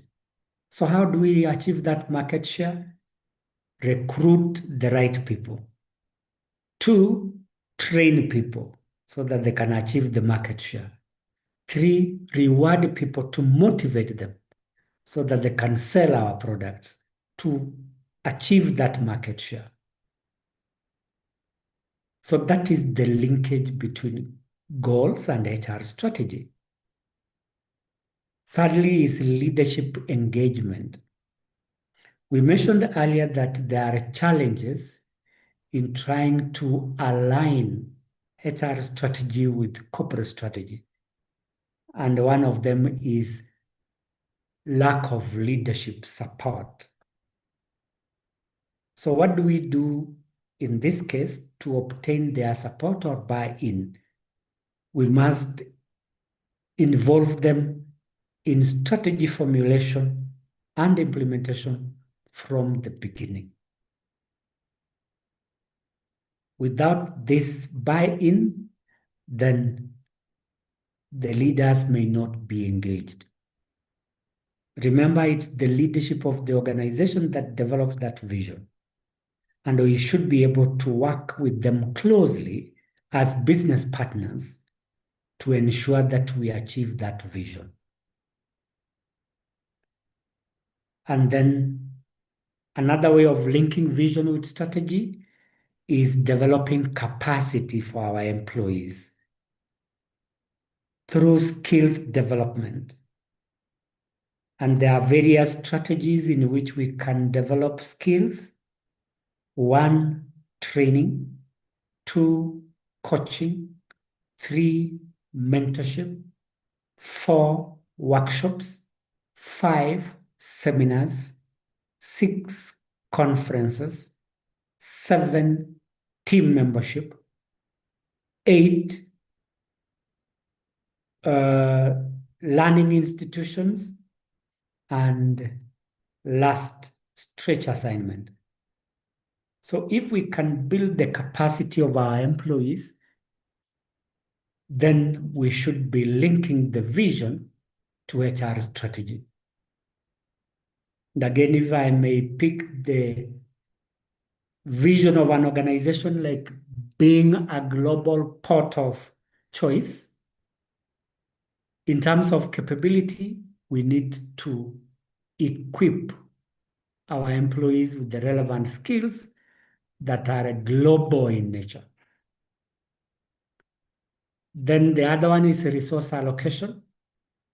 If we are to achieve the vision of the organization, then we should allocate adequate resources. So where do we come in as HR managers? Is during our budgeting. We should budget and provide adequate resources to various HR initiatives like recruitment. Recruitment is derived from the human resource plan, which is a forecast of future requirements.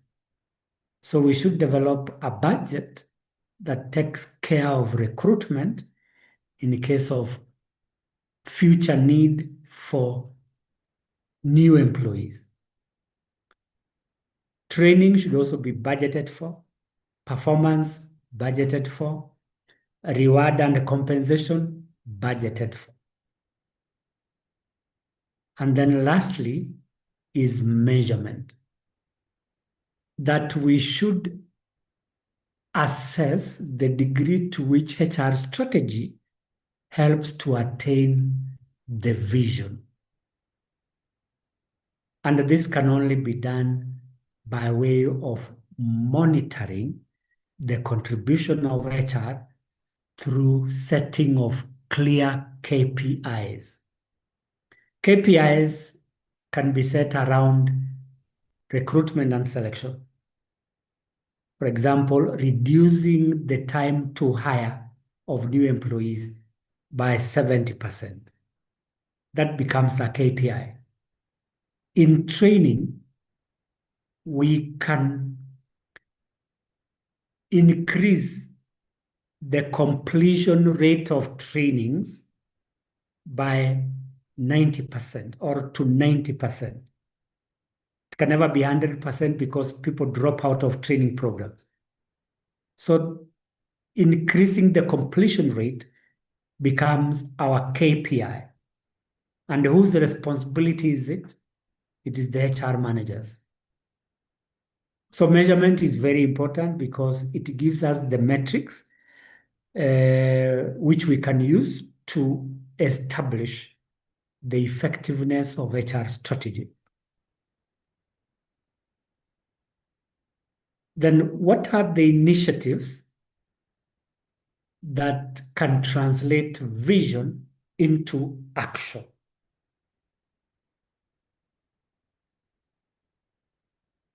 This also relates to what we mentioned in terms of role of HR manager in vision translation. One is talent acquisition, where we are acquiring top talents in terms of skills, knowledge, experience, and abilities so that we can achieve our vision. And again, if our vision is to be a market leader in provision of training services in the region, then we must hire or acquire employees who have the relevant skills for us to be market leaders in the region. The same goes with learning and development, where we can reskill, upskill the employees as a way of meeting our future workforce demands. So upskilling may involve training, may involve coaching, may involve mentorship, may involve institutionalized training, like universities and colleges. And that's why we need to partner with training institutions if we cannot find the skills we need within our organizations. Then leadership development, that we must build or develop our current crop of leaders for, again, 3 reasons. 1, motivate our employees. 2, succession planning. And 3, retention. Where managers are not developed, they stagnate. And stagnation leads to dissatisfaction and demotivation. And the next thing that people do is to exit the organization. So we need to develop initiatives around leadership development so that we can equip our current crop of leaders with new or emerging skills so that they can be functional in the near future. Then lastly is culture and engagement. As I indicated earlier in the day, HR managers are people and culture champions, where culture has to do with the values that we want to promote and the practices. We want to promote a culture of innovation, a culture of teamwork, a culture of mutual respect, and a culture of customer focus. So how do we do that as HR managers? 1, we train employees on a regular basis related to those core values so that we can always promote a culture of innovation. And then on engagement, we want our employees to be engaged. And again, a quick reminder of engagement. This is the level of commitment or the degree of emotional commitment and psychological commitment to the organization. And this can be demonstrated in their behaviors. It is now upon us to develop initiatives around culture and engagement so that we can translate the vision into action. As we wind up, we want to look at the steps in translating the vision into HR action. And I promise that I will take us through the paces of translating this vision into HR strategic action, starting with 1, understanding the vision. You cannot formulate a strategy unless you understand where your organization is heading to. So analyze the mission, vision, and strategic priorities. The key word there is the vision. Where is the organization going? Or where should it be in the next 5, 10, 15 years?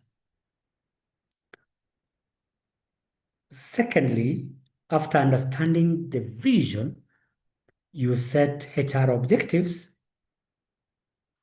For example, streamlining operational costs or enhancing recruitment and selection, or if it's performance management, it could be improving the performance levels of employees by 30%. So if those are HR objectives, then we develop action plans around those objectives. For example, in recruitment and selection, we want, as an objective, we want to streamline recruitment and selection. So what will be our action plan in streamlining recruitment? One is to conduct job analysis. Two is to review recruitment and selection policy.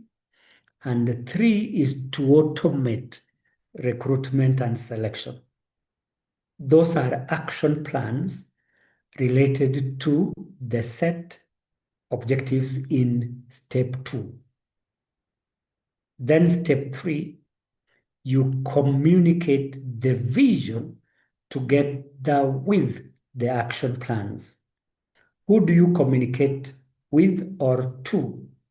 Usually it's the junior staff who have not been engaged in the analysis of the mission, vision, and strategic priorities. So you cascade it downward for purposes of understanding. So we pass these plans to the supervisors, and the supervisors will translate these action plans to the employees for purposes of implementation. And then the last thing down there is to implement. Implement the action plans. For example, automation, you roll it out. Job analysis, you roll it out. HR recruitment and selection policy, you roll it out. So all these initiatives are implemented, and the story does not stop there. The story continues because we need to continuously monitor progress. How well are we doing? So if we are not doing very well, then we modify our strategies or change them altogether through a process of engineering, or in some cases, re-engineering. So those are the steps involved in translating the mission, the vision, into HR actions. So what is our role as HR managers in translating the vision? One, we communicate the vision to the relevant stakeholders, particularly the employees and other line managers. Number two, we become role models. People copy what we do. And for us to become role models, we must walk the talk. If we value quality, then we recruit quality, we train quality, we perform quality, we compensate quality. We must become role models so that we are examples to be followed by others. Empowerment, where we allow people to make decisions without micromanaging them, give them the freedom to make decisions. And through this empowerment, people will become motivated and will be committed to the vision of the organization. The other role is coaching. HR managers are experts. They can guide junior staff or even fellow managers on what is to be done, when, where, and how, with respect to the HR initiatives like recruitment, training, performance management, etc. And then feedback. Feedback enables us to learn lessons from our failures or even from our successes. So unless we know how we are performing, we shall never improve. So feedback is a way of creating knowledge of how well we are doing in this translation of our vision into strategic HR action plans. And lastly, our role as vision translators is motivation, inspiring teams to be engaged so that they are committed fully to the attainment of the vision. What are the motivation factors? One, internal equity and external competitiveness in rewards and compensation. Two, conducive work environment. Three, empowerment. Four, training. Five, succession planning. And seven, career planning and pathing. Those are some of the motivation factors. And there are others like involvement and consultation, so that all of us walk the journey of vision translation. What are the tools for vision implementation? Quite a number of them. Strategic roadmaps, where we are creating visual maps of where we are coming from, where we are going, or rather where we are and where we are going. So we identify strategies and analyze our current position in HR. Where are we? Where should we be? So that creates a strategic roadmap. OKR is objective and key results, where we set objectives around key result areas, KRAs. So if recruitment and selection is a key result areas, we must identify objectives like streamlining recruitment. And what would be the key results? It could be cost efficiency of recruitment and selection. HR analytics, we have said that is about collection and interpretation of data. As HR managers, we collect data all the time around recruitment, training, performance, which should be aligned with the vision. Communication platforms, for example, knowledge management systems or human resource information systems. These are communication tools or platforms that we can use. Again, coaching is a tool to execute the mission so that people acquire relevant skills that can enable them achieve the vision. Lastly, we reward people who are innovative in line with the vision. So if there are people who are innovative, we reward them so that we can achieve the vision of becoming market leaders. What are the barriers to vision implementation? Just like we have said before, some of these barriers overlap.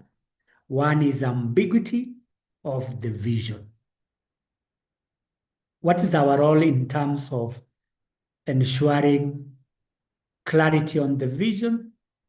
One is to interpret the vision to our employees, and two is to consult the leadership of the organization regarding the vision, which is ambiguous.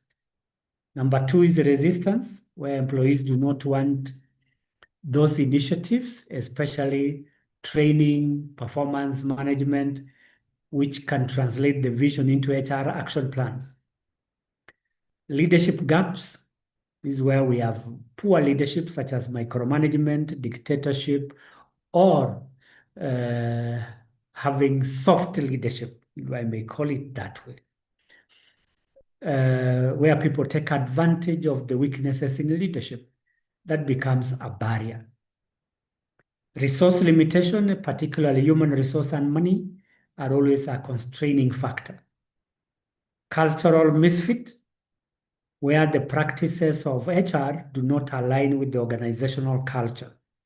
Which one should change is the HR practices, which should be aligned with the culture. And lastly is failure to measure the effectiveness of alignment, and that is where we usually have trouble. What are the ways in which we can measure the degree of vision delivery.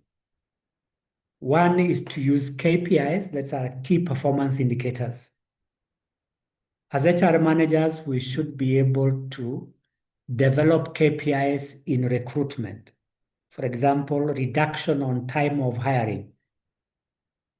Or if it is satisfaction, we conduct satisfaction surveys so that we can establish the satisfaction index with our HR initiatives. Employee engagement is about motivation. How motivated are employees in pursuing the vision or attaining this vision? And this engagement, again, can be done through engagement surveys. Leadership effectiveness, I said from the beginning that HR managers are leaders and therefore they must provide leadership. Leadership in terms of 1, communication, 2, discipline, 3, motivation, 4, skills acquisition and knowledge, among others. Then we can also measure productivity levels in regard to vision if there is a clear alignment with the HR strategy, then the levels of productivity will be higher. For instance, if it's training where there was a problem which was not aligning with the vision, then after this alignment, the level of productivity after training should increase. And lastly is turnover rates. How many people are leaving the organization because of misalignment? Especially when employees do not see a future for them in the organization, they will always leave. That future is the vision. And this vision must be carried through the HR initiatives like training, like rewarding, like career development. And then lastly, it's now an opportunity for us to ask our questions or make our comments so that we can close today's program. I'm not sure whether I can hear you. Probably there's a problem with my machine, but I can open it up. Juliana, if you are there, please ask your question or make a comment. Thank you very much, Andrew, for taking the time to take us through this. This was very, very deep, very enlightening, and really our role as HR. So I've learned a lot, and thank you. Thank you very much. I do not have any Thank you, question. Juliana, for your compliment. I'm happy that this program this afternoon has been insightful and you have learned a lot. Thank you very much. Thank you. Anybody else with a comment before we close?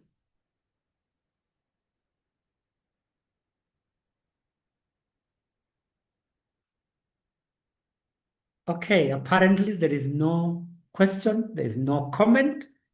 I want to thank you very much for your participation, for your time. I look forward to seeing you again tomorrow morning at 8. Take care and have a good evening. Thank you. Good evening. Thank you. Thank you, everybody. Thank you. Thank you. Thank you. I think I'm a bit out of time, but can I request the HR or admin to enable the chat at some specific area to enable some of us to put our questions down before we forget them?